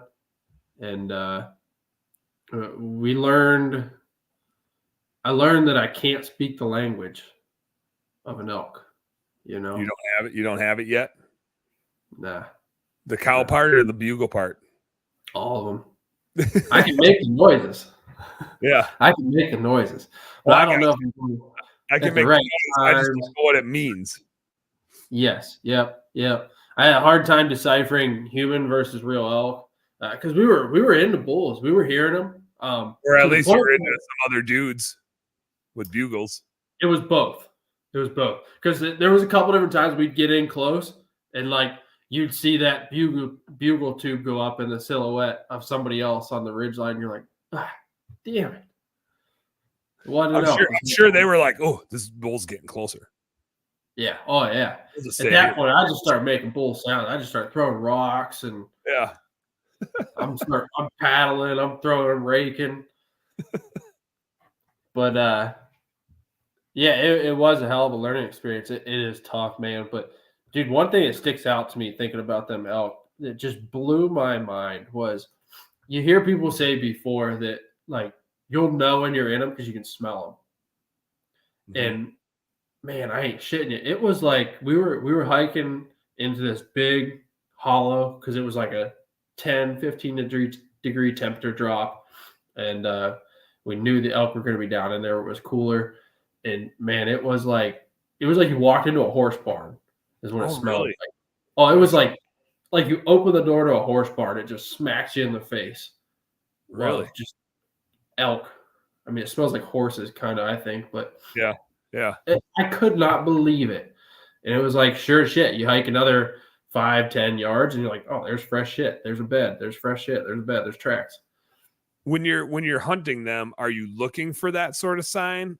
Is that sign like, do they keep coming back to that spot, or is it like, oh shit, they're gone? They were here, but now they're gone. Like, how much are you trying to keep up with the herd versus trying to be like, oh, they're around here, they're going to come back here, let's just hang out and see when they come back? And is that a day later or the same day or 5 days later? Or do you not know because you didn't figure it out? Figure it out. We didn't figure it out. We tried like for 24 days. It was crazy. Did you ever get like a pullback type of encounter or close enough where you're like almost? There was several times we had them within like 70 yards, 60 yards. Okay. But it's so thick that I ain't shitting you. Even at 60 yards, you can't see their feet. You can hear them. Yeah. It's like a herd of cattle running through there. Yep. It's so thick you can't even see them. And so we would get into those positions a couple different times. There were several times we were like in between two different bulls bugling back and forth to each other, and you could tell by how fast the bugles were moving that they were definitely elk. You know, people couldn't move that fast. Oh yeah, interesting. Yeah, just covering ground. Oh yeah, you would hear the same bull, and you could tell their bugle's different. Like one bull from another bull, so different. Okay. And one would bugle here, and then clear up here be the same bugle, and then here, and it's just that bull's moving around, pushing his cows around, trying to herd everything. They got a pretty long stride on those sons of guns. Oh yeah, it's crazy. Yeah, it literally sounds like a herd of cattle. At one point, when they're coming close, you're like, take cover. Take cover. Out. Yeah, they cover and pull back or something. Yeah, get ready. So however you're gonna get ready. But no, I didn't learn how to kill them, but I learned a hell of a lot of shit not to do. There you go. And I feel like that's what we need. We don't have 24 days. We'll have like 7 or 8 days. By the way, this is your formal invitation if you feel like chasing cows around. And we could use the things that you learned to not do would help us out immensely too. But plan on it. We got Ben and I this weekend, like I said, we're gonna sit down and figure out where we're going, like what unit we want to go to.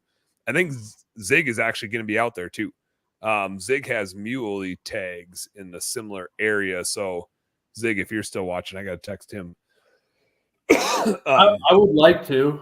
I will say though, I have 5 points for a Wyoming elk tag. I put in for an elk tag last year. Oh, that's right. You thought you were going to get it last year. I thought for sure I was going to draw it last year. It was like an 80% odds, and I did not draw it. I would love to try to get that tag again. Maybe you just suck. Maybe you're just not very good at drawing tags. I do. No, it's a fact. It's known. Everybody knows it. Well, then you just come to Utah for a few days. Yeah. And then come, schedule your Wyoming hunt after the Utah hunt, and then just pick up Wyoming on the way back. We'll be in probably northern Utah somewhere, so you just kind of arc through Wyoming. I assume you're driving because you kind of need a truck. I assume. Yeah, probably.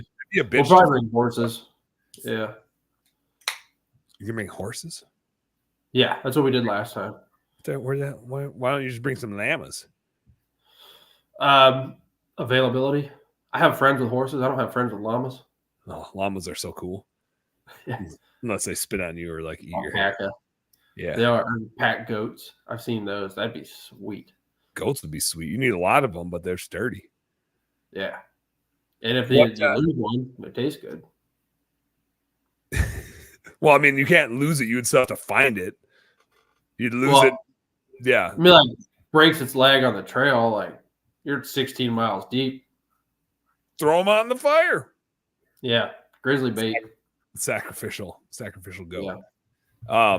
That's one thing. Like, I feel when we do the boundary waters, like there's risk of black bear, but not a ton. But going out west, I'm definitely way more keen on the risk of a grizzly bear. Wyoming doesn't have a ton, does it? I feel like Depends where you go. If you go northwest, it does. Is that where you going? Do you know where you would be going? Do you have like a unit that you got? Yeah. I'd be near the Bighorns. There's not really much for grizzly up there. I have hunted some grizzly area, and I don't know. You just don't sleep. It's pretty much what it is. I can't imagine. It was helpful having the horses, though, because the horses, if there was a bear in camp or anything in camp, the horses are up. I mean, they're going to smell it. Oh, yeah. Wake up and they'll start huffing. And there was one night in Colorado where we were sleeping, and the horses just started going crazy in the middle of the night. And we're sleeping in a bivy tent with I got 1 foot over my face, and the rest of it's just mummy style tent, you know. Yeah. And I'm just waiting I'm just praying like hell. I hear somebody else's zipper go zzz. I don't hear anything. I'm like, man, come on, somebody get up. It's like, fuck, I gotta get up. And I unzipped, threw the tent open real fast, and was like, hey, what's going on? You know, it was a cow moose, standing out there messing with the horses. Yeah, I suppose. And shit, I feel like a cow moose could just stand in the lineup with a bunch of horses, and you'd be like, horse. Wait a second. That's a damn moose. Like if it didn't have antlers, it just looked like a damn horse. They just like better yet. We had an electric fence, a mobile electric fence that we had packed in. So it'd be really cool if I woke up and the moose was in the fence. Yeah, you'd be like, oh, it's cooked too.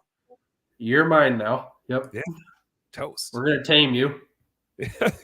I'm gonna pack you out. Or use you to pack out your buddies. That'd be sweet to have a pet moose. Yeah. Why not? Somebody could do it. Somebody probably has done it before. Well, yeah. I hope you get that Wyoming tag, and I kind of hope you don't in a funny way. So we'll see. It's understandable. It's understandable. Do you know when the Wyoming season is? Same. It'd be I'd probably try to be there mid-September, early September. Okay. I don't have a good bearing of like when the seasons are and what the different states have. I assume it's like whitetail where some start mid-August and some start beginning of September and some start mid-September. And it's all foreign to me. I have no idea. Yeah.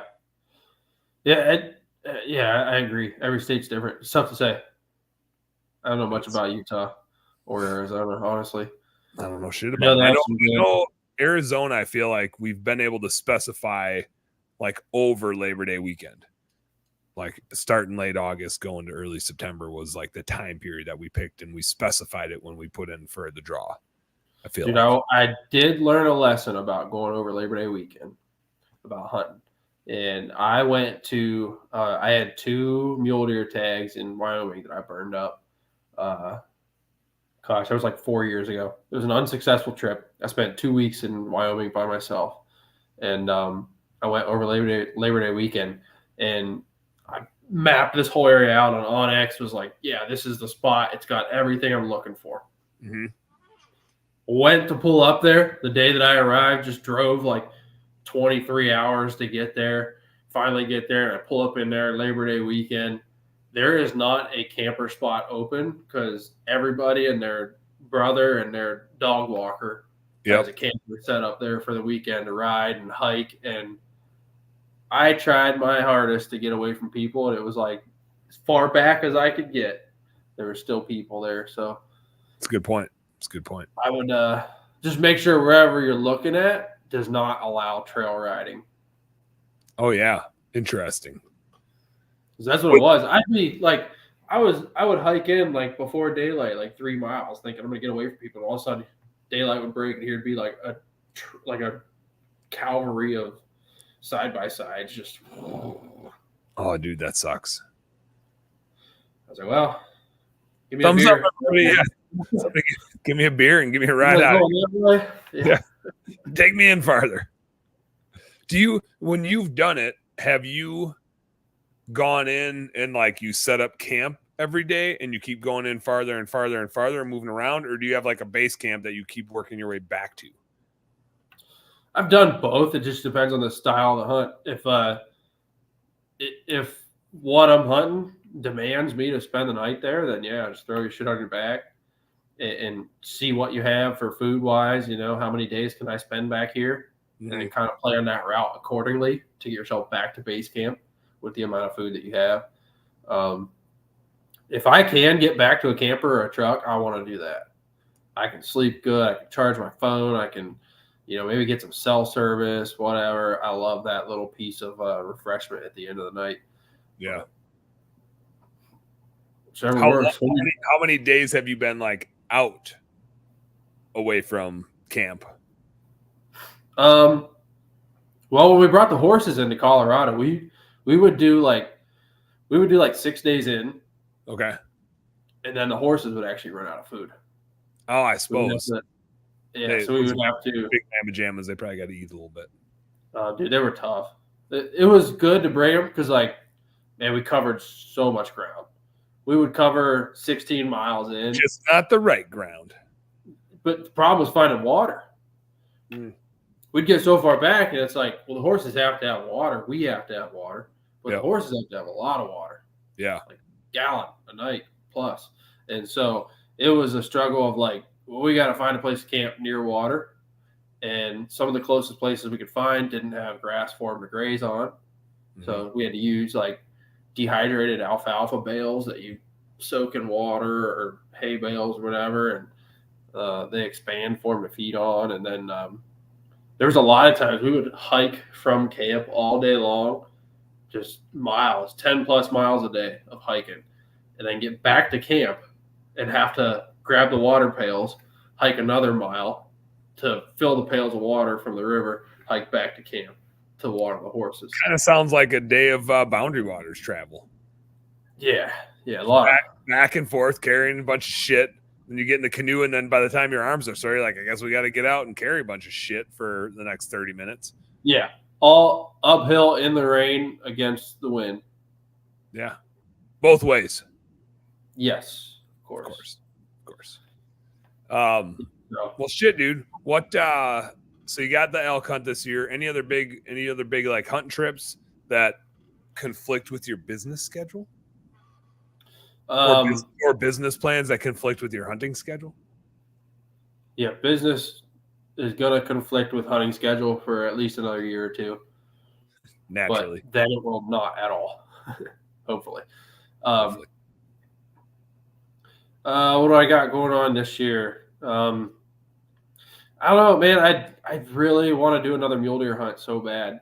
That was by far the funnest hunt I've ever done. I haven't killed an elk yet. Like I said, I've been on some elk hunts, but I've killed 2 mule deer now, and I've hunted them 4 or 5 times, and I've never had a bad time. Even the unsuccessful trips, I'll take an unsuccessful mule deer hunt out west over a successful whitetail hunt here in Ohio any day. Oh, really? Yes. So much fun, man. It's a blast. I mean, you think of a successful whitetail hunt in Ohio, you're sitting there in a tree stand, big buck walks by, you shoot it.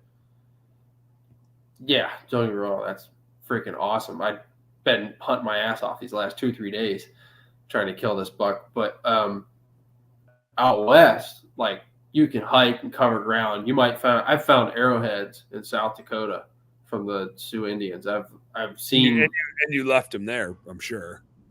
Left them where you found them. Yeah. Yeah. It's not on this table. It's definitely not there. It's definitely not on the table behind you. It's still in South Dakota where you're from. No, it's not next to that. How do I do this? It's hard to do. Mule deer shed. It's right by where we were fist bumping. Right there. Yeah. It's not. No, it's not there. Oh, that's nice. You're not gonna. This was a public land hunt in South Dakota. You're not just gonna walk up on stuff like this in Ohio on a whitetail hunt. That's super cool, dude. Yeah. Good. So yeah, unsuccessful mule deer hunt. You can see. I've seen wild bison, elk, bobcat. I've shot at coyotes that I've called in with my mouth on the ground. Dude, it is just, and you can see for miles. Yeah, it's exactly what I did. Mm-hmm. Give me the old smoochy smooch. Yeah, actually coming. Yeah. The last time I did that to a coyote, it came in broadside 20 yards. I pulled my bow back, and I had a dropaway rest that had the string tied into the bow strings, and the knot slipped out, and my rest fell.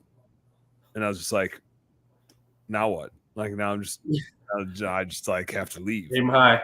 I'm done. Yeah, it's like I'm just done. I was like, do I lift it up with my finger and like hold it? No, it's a foot high, right?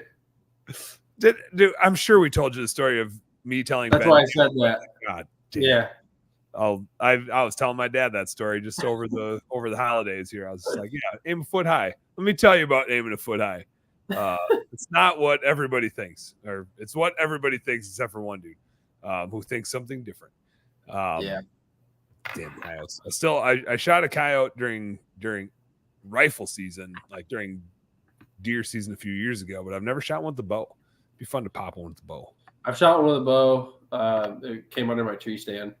I think I was like 15 or 16 years old. That may be I don't know. I think I've shot some during gun season. I was going to say, I think it was the last one. It had to go. I really wanted to try eating it, but we like ran out of time to process it. And I was kind of bummed. Like I want to find a little good coyote recipe and see how they go. I'm kind of excited. We got my dad and I've been talking about it, and one of my dad's buddies, big beaver trapper. Beaver season just come in a couple days ago, and he just texted my dad today and said he's got a beaver for us. So, what do you do with that? What are you gonna work up? I don't know yet. This is gonna be the first time for all of us. So we're kind of bouncing around, sharing some ideas with each other. We're thinking of slow cooking it.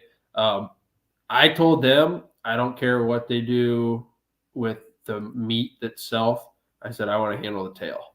Yeah, because I hear so much about the tail. So yeah, that's my plan. There's got to be something in one of the meat eater cookbooks about cooking a beaver. There is. I have it here. Yeah. What about a field? Was it you that told me to get a field by Jesse Griffith? Jesse whatever dude's name is. No, I know Jesse Griffith. Yeah, that guy. But I don't know the book. He has a cookbook called A Field.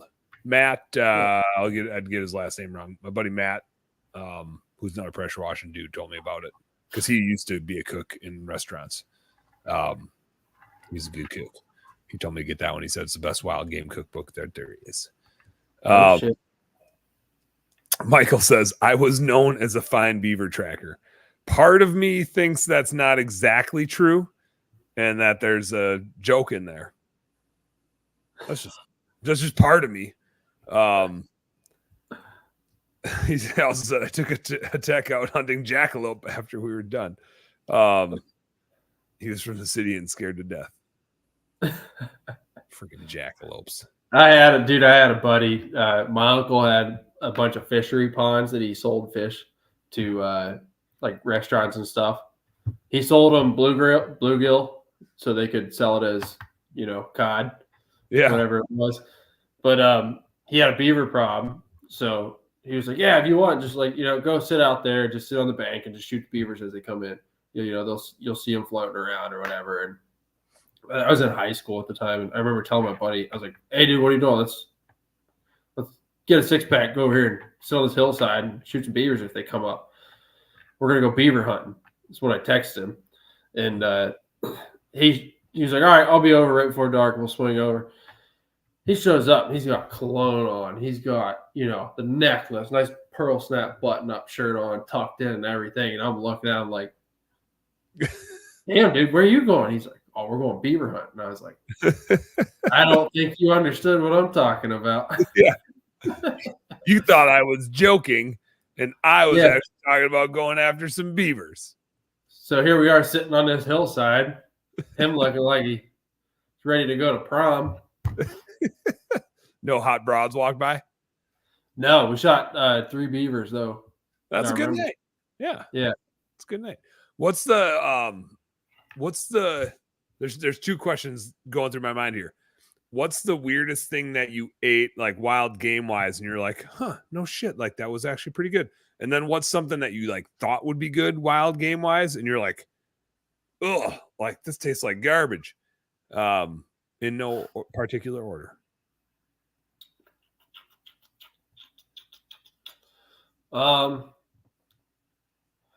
Well, there's one thing that comes to mind that I was really hoping would be good, and it was not. Let's hear about it. Partially the process, maybe, of I was how I gonna say, prepared it. I've had the thing that comes to mind for me was the quality / the process of the thing, because I've had the same cut of meat, since then, and it'd be something you'd like write home about. But you do yours. Well, what comes to mind for me is just because we laugh about all the time. Me and my buddy that was out there with me, our first trip out west. You got that excitement of like you see animals that you've never seen before, and you are legally allowed to shoot them. You're like, I don't know what it is, shoot it, get it, yeah, shoot it, snake, shoot it, like everything. And after like here in Northeast Ohio, all we have is jackrabbit or like eastern cottontail rabbits, little rabbits. Out there, they have big jackrabbits, big prairie rabbits. They're like double the size. They're dude, those things are phenomenal. They're massive. Dude, they're like a small huge dog. Yeah. Yes, and they're bigger than a small dog. They're a medium-sized dog. Oh yeah. They're 20 pounders. They're like a turkey. Yeah, I have the pictures of it somewhere. I don't know, but yeah. So long story short, was at the end of an evening one hunt. I had just blew the stock on this mule deer that I was stalking. I just bumped it. It winded me and bummed out, whatnot. Hiking back to my truck, and here's this jackrabbit pops his head up. Western Jack. You just made a mistake, and so shot him and brought him back to camp. And we were all excited, man. We had a wood stove in our canvas tent. And I'm getting hungry just like thinking about this. This sounds like it would be delicious. Rabbits are phenomenal. We thought the same thing, dude. I skinned this whole jackrabbit and everything. I quartered it, just like a squirrel. And we were gonna get real fancy. We're like, all right, let's get the cast iron skillet. We got the big cast iron, 18-inch cast iron skillet on the oven, on the wood burner. And we're like, well, let's braise it. We'll put some foil over it with some beer in there. So we had some Budweiser that we had. We put that in there and like braised it with this foil over it. Midday, we both fell asleep. Like a couple hours later, I think it was, of it like just slow cooking. Probably. Yeah. But we didn't have any seasonings because we brought a cast iron skillet, but we didn't bring a seasonings because the seasonings are too heavy. So that's dumb. Yeah. I think you did that backwards. Yeah, we totally screwed that up. Yeah. We didn't have any seasoning, but jackrabbit was, oh my gosh, it was so bad. Was it tough or just the flavor was like, could you have seasoned out the flavor, or was it a texture thing, or what'd you have going? I think we could have cooked it differently. Yeah. To get the flavor out. It was tough, man. It was so chewy and just dry. And I don't know if that was because it sat there and sizzled for an hour or cooked her. Or they don't have any fat either, I mean, venison doesn't have fat though, and you can cook the shit out of that. But it might just be something where it's got to be 130 instead of 150, 160. Yeah.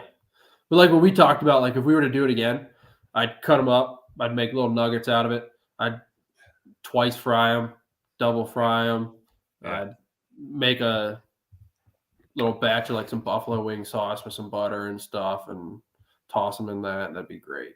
There you go. Beat the shit out of them and tender them up a little bit. Yeah. So what didn't taste good for you? The first time I ever had whitetail tenderloins, we like growing up, we never took the inside loins out. We always took the back straps, and like that to me was what a loin was. And then somebody had said something about tenderloins and inner loins, and I was like, what? There's like muscles inside of the cavity? Like it just blew my mind. It was not a thing I grew up with. And my dad was like, I don't know, they taste like guts to me. And the first time we ever had them, I feel like it was probably on a deer that sat overnight. I don't even think it was gut shot. I think it just sat overnight. And we fried those things up, and they tasted like I had really high expectations for them, thinking like, oh my God, everybody's talking these things up. It's the most tender, tasty piece of meat, whatever. And probably on the next 10, 20 deer I shot, I threw them away still. Really? Because they tasted just, you might as well have been just eating haggis or whatever that shit is out of steep sheep stomach. I don't know if Yeah. that tastes as much like guts does, but this just tasted like shit. I mean, like you might as well have been eating shit.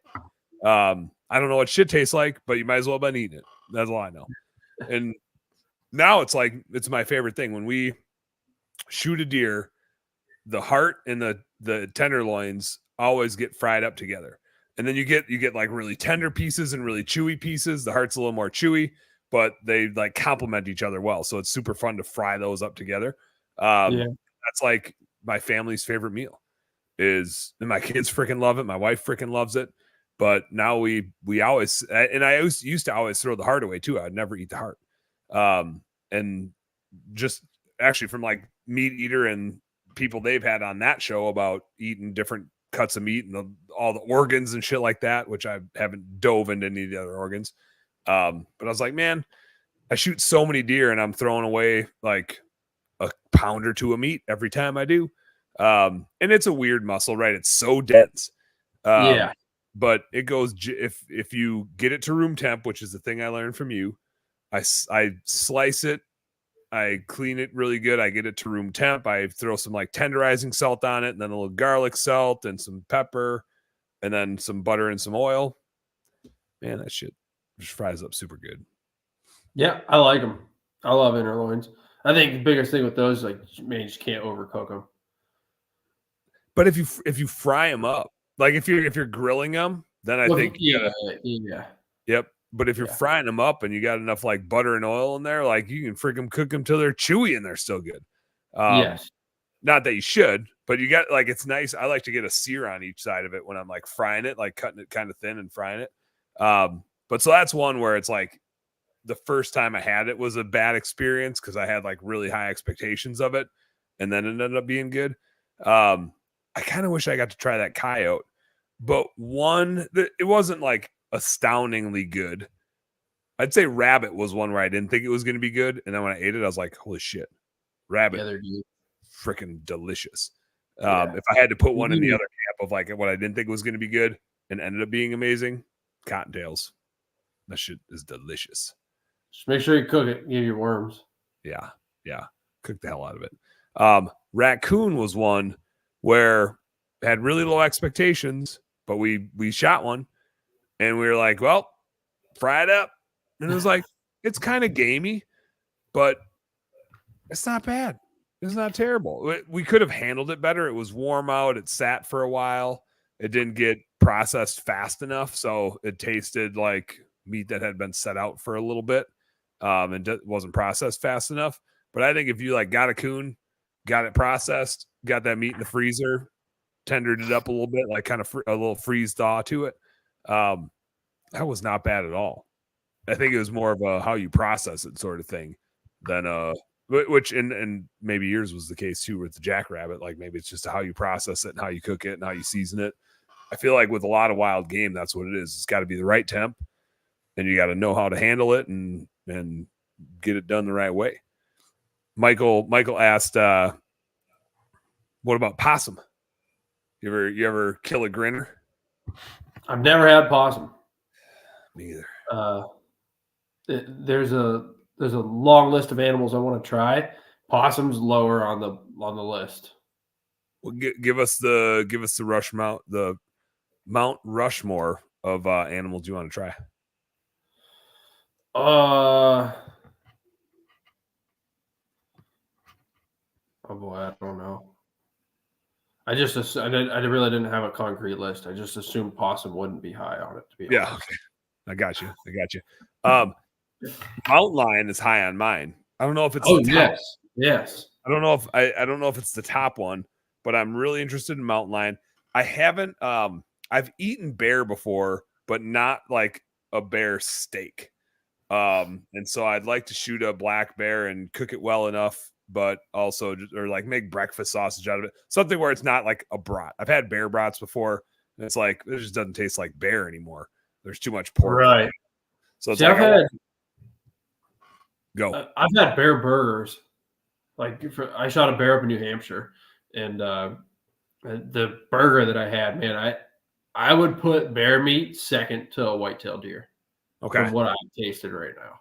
Yeah, like I mean, depending on like bear tastes a lot like what it eats, so I think it depends where you shoot it and what time of year you shoot it and all that stuff. I like a lot of wild game, but it's marbly meat, right? Like the fat is in the meat, unlike a lot of ungulates where the fat is not in the meat.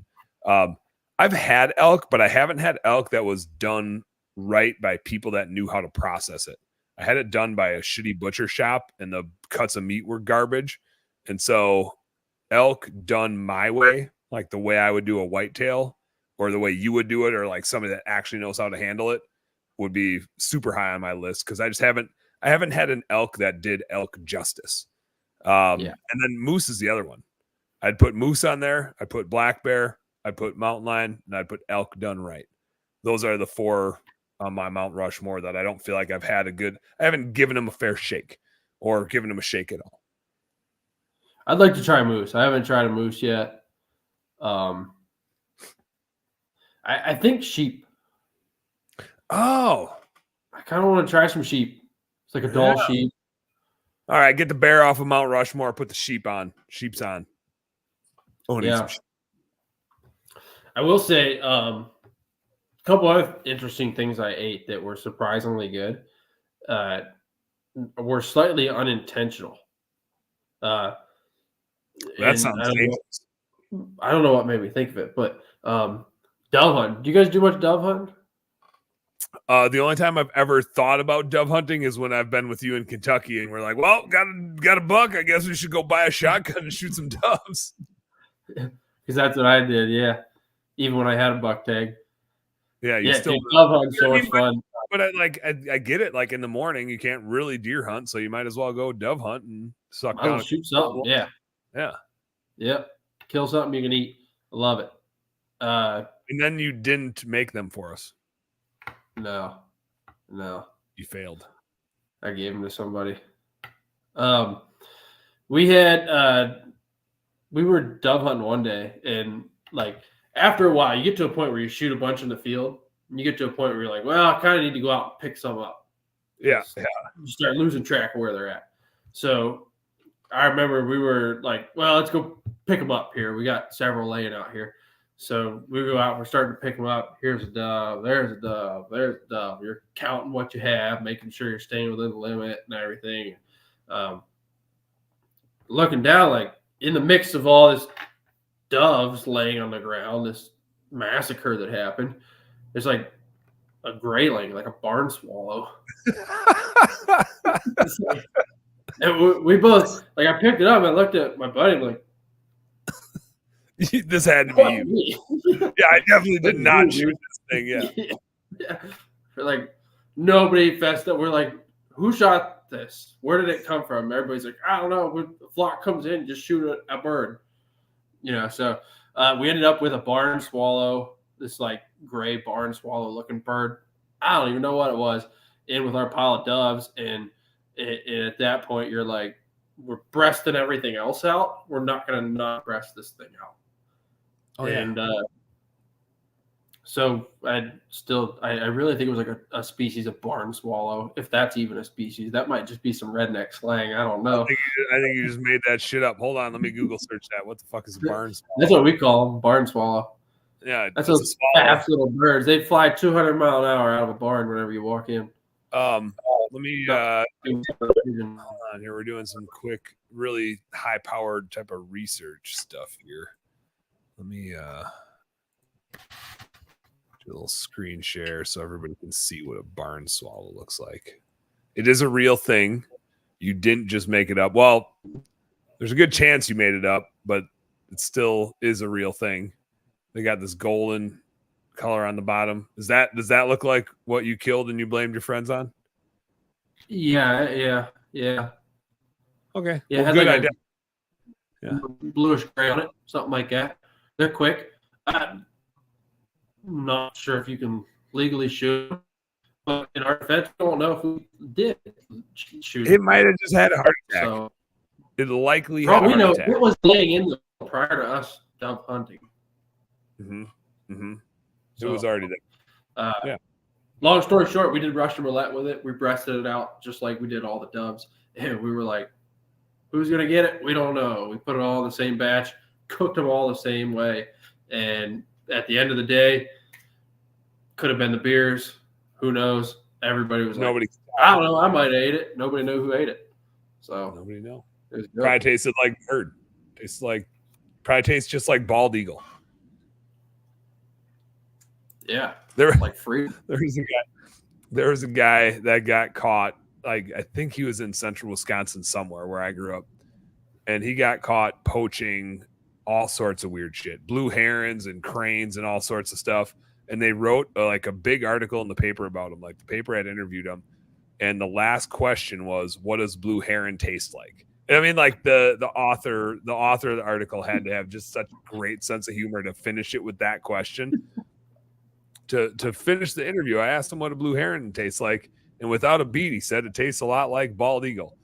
And that was like the end. That was the end of it. I was just like, great article and great answer by that piece of shit. Like that's a great answer. At least he's got a good sense of humor. He might be a total jackass, but at least he's got a good sense of humor. All right, so we covered the food side of it. Is there anything where you're like, you've got like a game plan to go get, like obviously, like I want to go shoot a cow elk. I want to go get me some elk meat in the freezer.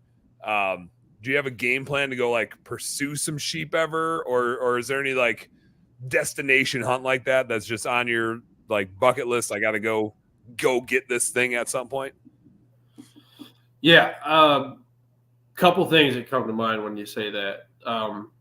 For me, what I love about hunting is really just the adventure of exploring new areas you've never been to, trying to learn and adapt and figure out where these animals are moving in areas that I have known nothing about. I've never stepped foot in. Like that's a large part of the excitement for me, not necessarily the animal.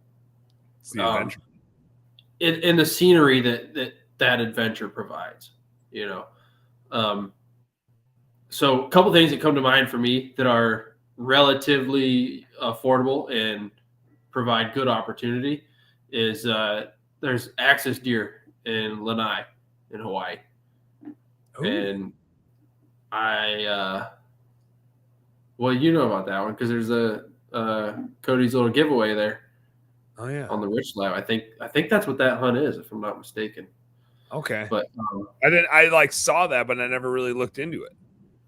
Yeah, if I'm not mistaken, I think that's what the hunt is. But so there's like an overabundance of these axis deer and like goats and sheep and pigs on. That'd be a sweet place to go smack an axis deer. Lanai, yeah, and it's like from the videos I've watched, like these people are stalking like one after another because there's so many. So there's like if you fail an opportunity, like you just wait a little bit or keep hiking, you're gonna find another one. And then two, like the scenery just looks insane. You're on an island, like mountains and islands all at the same time.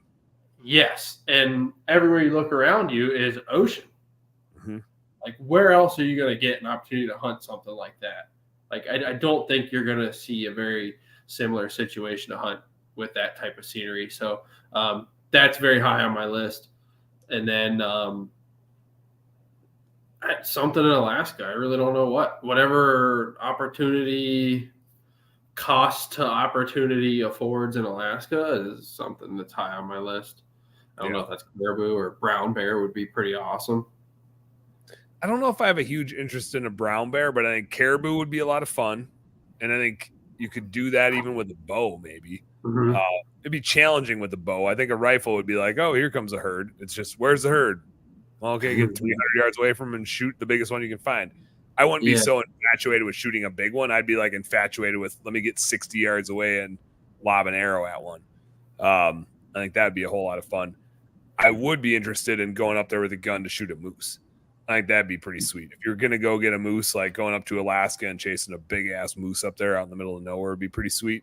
But I'm also like that seems so far away to me, like far away distant, but far away in terms of attainable.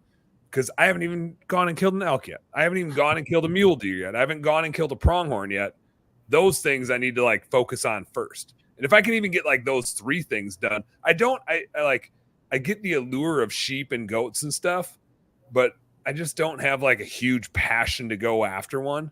They're neat, but they're just not. It's just not the. It just doesn't seem like something I'm going to get into. Maybe I'm more of an antler guy instead of a horn guy. I don't know. Pronghorn just seems fun because it seems like attainable and not super challenging, more just like a buddy hunt. Like, hey, let's just go run out west and see if we can drop a couple. It definitely is. Yeah, like it seems like a fun thing to chase. I've eaten that before, and it's like okay. Yeah, A little sagey. It's not. I wouldn't put it up there with the whitetail, but I also wouldn't throw it away. So there's a few of those things. I want to get out to Maryland and do the Sika deer thing out there with their little goofy Sika deer. Are those Sikas out there too? But they're like, I think so. Don't quote me. I think they are. Somebody was just literally like this past month talking to me about that. So those are Sikas. I was thinking when you were talking of Hawaii, I was thinking Axis deer. What did you say? Sika or Axis are out in Hawaii? I thought I said Axis. Okay. Yeah. I was getting like the two confused.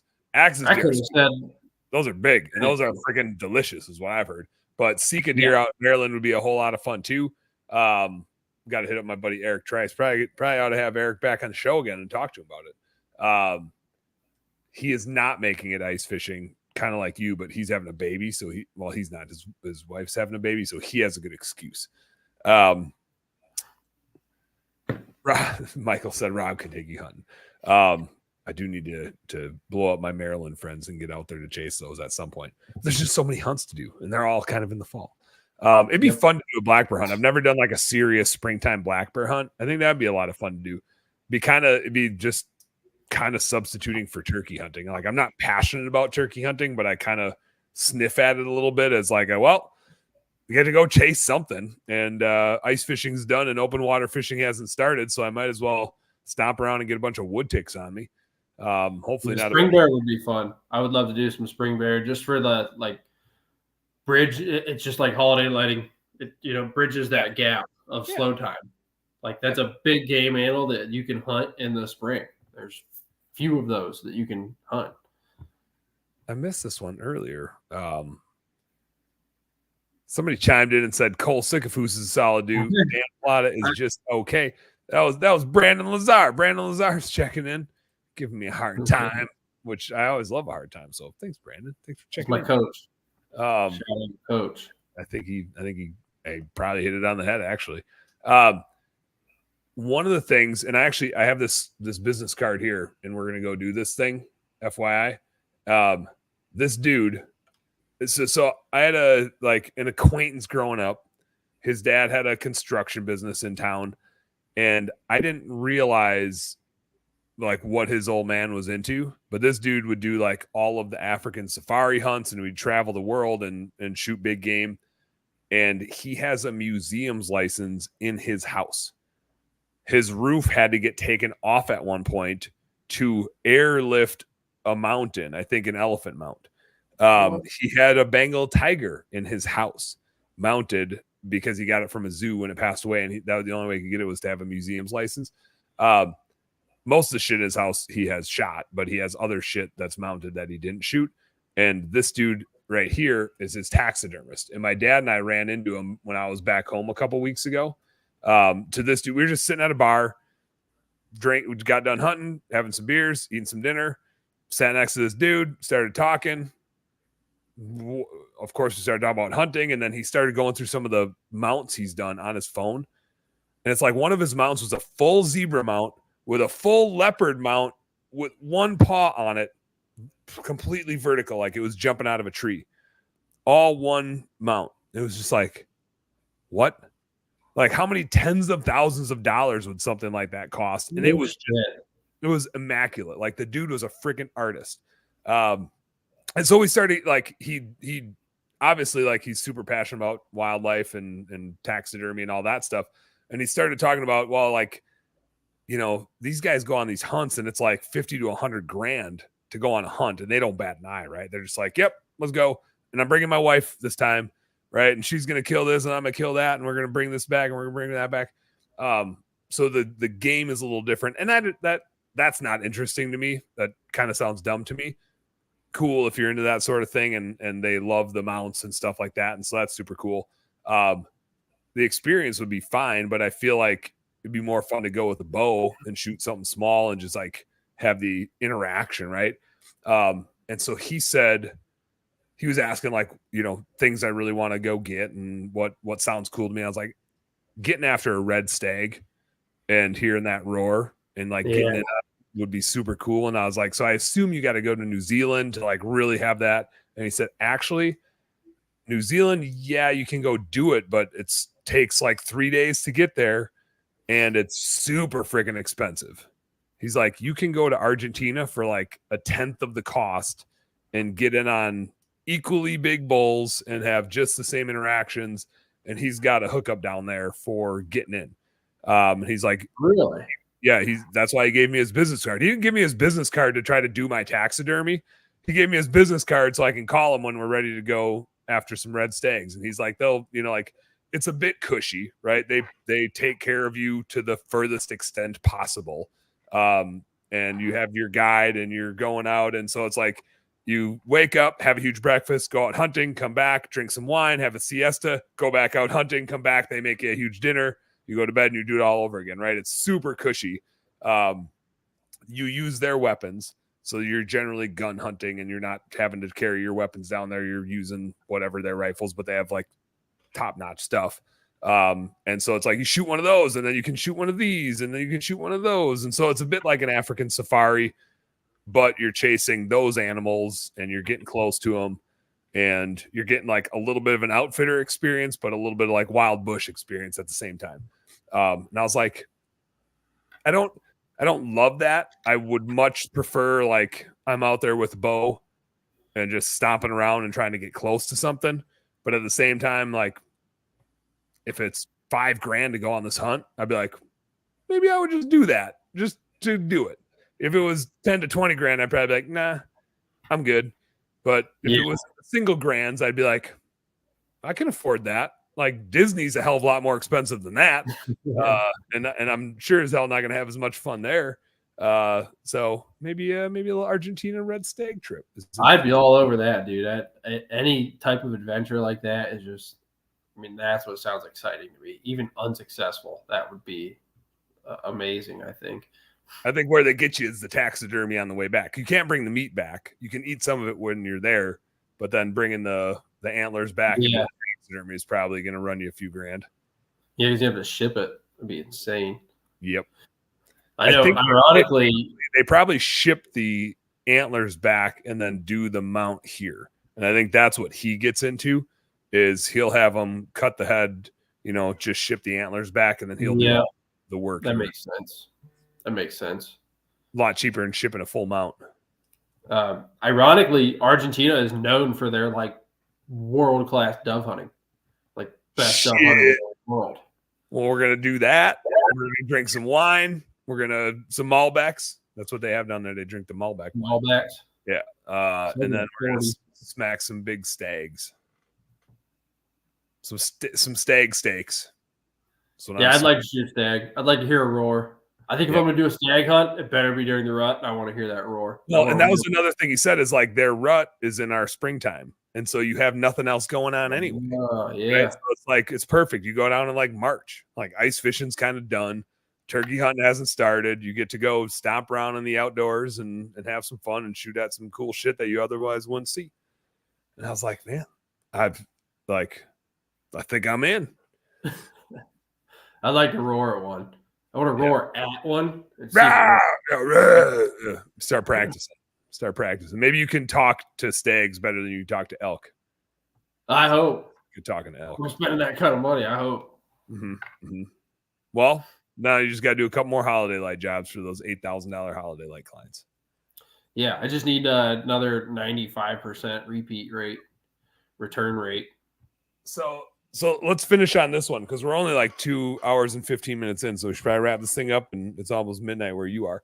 I can keep going. I still got one more beer in the fridge, but I am going to have to pee. I would have to pee, but I can do it. Yeah, let's wrap it up with this one. If you weren't, I won't say money's not an object, but within reality, if you weren't running a pressure washing business and holiday light business and kind of the world was your oyster, what would you be doing? Going back and kicking the shit out of some oil rigs? No. Money wasn't an object. I could wake up and do whatever I wanted. That's exactly what I'd do. I would do whatever I felt like doing that day. I'm honestly the kind of person that I love new shit. I love hunting because hunting provides a new challenge every time you do it, every new place you go to. So I would probably do a lot of hunting, obviously, fishing trips. Have you ever had an interest or thought about like starting a business or being employed in the outdoor space? Because that's the thing I've always like grappled with. Is like I'm so passionate about it, but I'm worried that if I worked in that space, it would conflict or somehow erode that passion some way. Yeah, to be honest, I did that. I mean, there was a point when I was still, this was actually before the oil field company. So this was like directly out of high school. I went to college for fire and EMS. And while I was doing that, I got an opportunity to film for a TV show, like just doing like hunting stuff here and there, filming for some stuff for the Outdoor Channel. And I got to dip my toes in that just a little bit. And even that little bit that I saw, it was like, man, I could do this, but this is going to take away from all of my hunting. Yeah. I'm going to sit back and watch everybody else hunt. I'm going to be there in the tree with them, but I'm not hunting. And at the end of the day, it took away from what I wanted to do. So I really don't think, I mean, I don't know. At this point, if I started a business in the outdoor industry, it would be to selfishly say to get connections to do amazing hunts. Yep. Well, honestly. I liked Eric's idea where he started an outfitter business just to be able to get stuff at a discount. Yeah. An LLC. I was like, man, like you technically have a business in the outdoor industry. It's brilliant. You can get sponsors, you can get all the shit, and it supports your hobby of getting out hunting. I mean, that works. You can say you took us out to Kentucky, even though we invited you. There you go. A lot of write-off opportunities there for sure. We bought the beer. I guess maybe he should have bought the beer and then he could have written it off. It's part of the client entertainment expense. Well, Cole, thanks for. Oh, you got a finishing? You got a finisher? You got a closer? No, I was just gonna say, I would hunt every day for the most part if I could within legal regulations. Say that, and then I don't know if I felt like doing something else, I'd do something else. Whatever made me happy. Bobby, I think Bobby's a line here. He says, I was in the hunting business. It's tough, but I got a lot of free stuff and hunts. He's a good dude. I got to have Ernie and Greg back on from Tethered. They're like two dudes in the hunting industry that figured it out. They came on the show on the old Bookkeeping Beer and BS show because they sponsor Zig's hunting group. And the Time's Up Outdoors, if you haven't caught that podcast, everybody. But they sell equipment, hunting saddles and platforms and all kinds of cool stuff for getting up in a tree. And I kind of asked them that question of like, isn't there a conflict with you guys loving hunting as much as you do, but you're tied up into the hunting industry? Do you ever get out hunting? And they said, that's why we get into manufacturing. All of our work has to happen before hunting season, like in the off season. By the time hunting season comes, we just got to sit back and go out hunting and using our stuff. We're like, it's done. What's done is done. We already made all the stuff and now we're testing it and we're out hunting all the time. And I was like, man, like, I guess that's the way to do it. You couldn't work in retail. I don't think I'd want to be a cameraman. I don't think I'd want to be a guide. I don't even think I'd want to produce a show because you're spending so much time thinking about the camera angles and is that shot on film and all this stuff. And it changes your interaction with the animal when you're out there. Like I do enjoy sitting out in a tree with a buddy. And like, I even enjoy filming it a little bit for like the hilarity of it and the joking around, like when Ben and I do that. But we don't do it like there's no pressure to do it, right? We just do it for our own entertainment, not for anybody else's entertainment. So I think there's a lot of goofy stuff. Anyway, Cole, thanks for hanging out, man. Might have got the longest episode award. Actually, I think when we had Ernie and Greg on, we might have hit 3 hours, but the last like 45 minutes of it now is just getting really shit faced. So we don't need to get that far. But I appreciate you hanging out, man, especially since I don't get to see you for ice fishing, since you're gonna go do some other fishing. If you change your mind and you and your uncle want to come up and catch a turkey with your bare hands, we'll ship some turkeys in for him. And we'll catch them out ice fishing. But otherwise, I'll see you at Sales Boost at the latest, and then I'll see you again in the Boundary Waters, and then I'll see you again after I call the state of Wyoming and tell them that you're not a good human and that you don't deserve a tag and that you're busy anyway, so that you don't get that draw. And then you can come to Utah with us. It's not jury. Yeah. I'll start some rumors. Always good chatting with you. Always good, man. Appreciate you. Home service homies, thank you guys for hanging out. We got a few people still like chipping in and chiming in 2 hours and 20 minutes in. Thank you guys so much for hanging out. Jai, I think when we produce this one, this will be a two-part. It'll be the non-hunting part of it and then the hunting part of it. Cool, though. I think we did a pretty even split. Nice rack. Yeah, we didn't really honestly talk much business, which is perfect. I mean, I feel like the first half we did business and the second half we did hunting, and we had like, it was somewhere in the middle where we transitioned. I don't know that it was a smooth transition. I wouldn't say I'm like a good show host or anything, but at some point we transitioned. Yep, and that's what business is. You transition from business into hunting. There you go. That's all it is. That's what it's for. All right, man. I appreciate it. Thanks for hanging out. Home service homies. We'll catch you on the next one. Until then, work smarter and harder. Go earn some pride. Good night. See ya.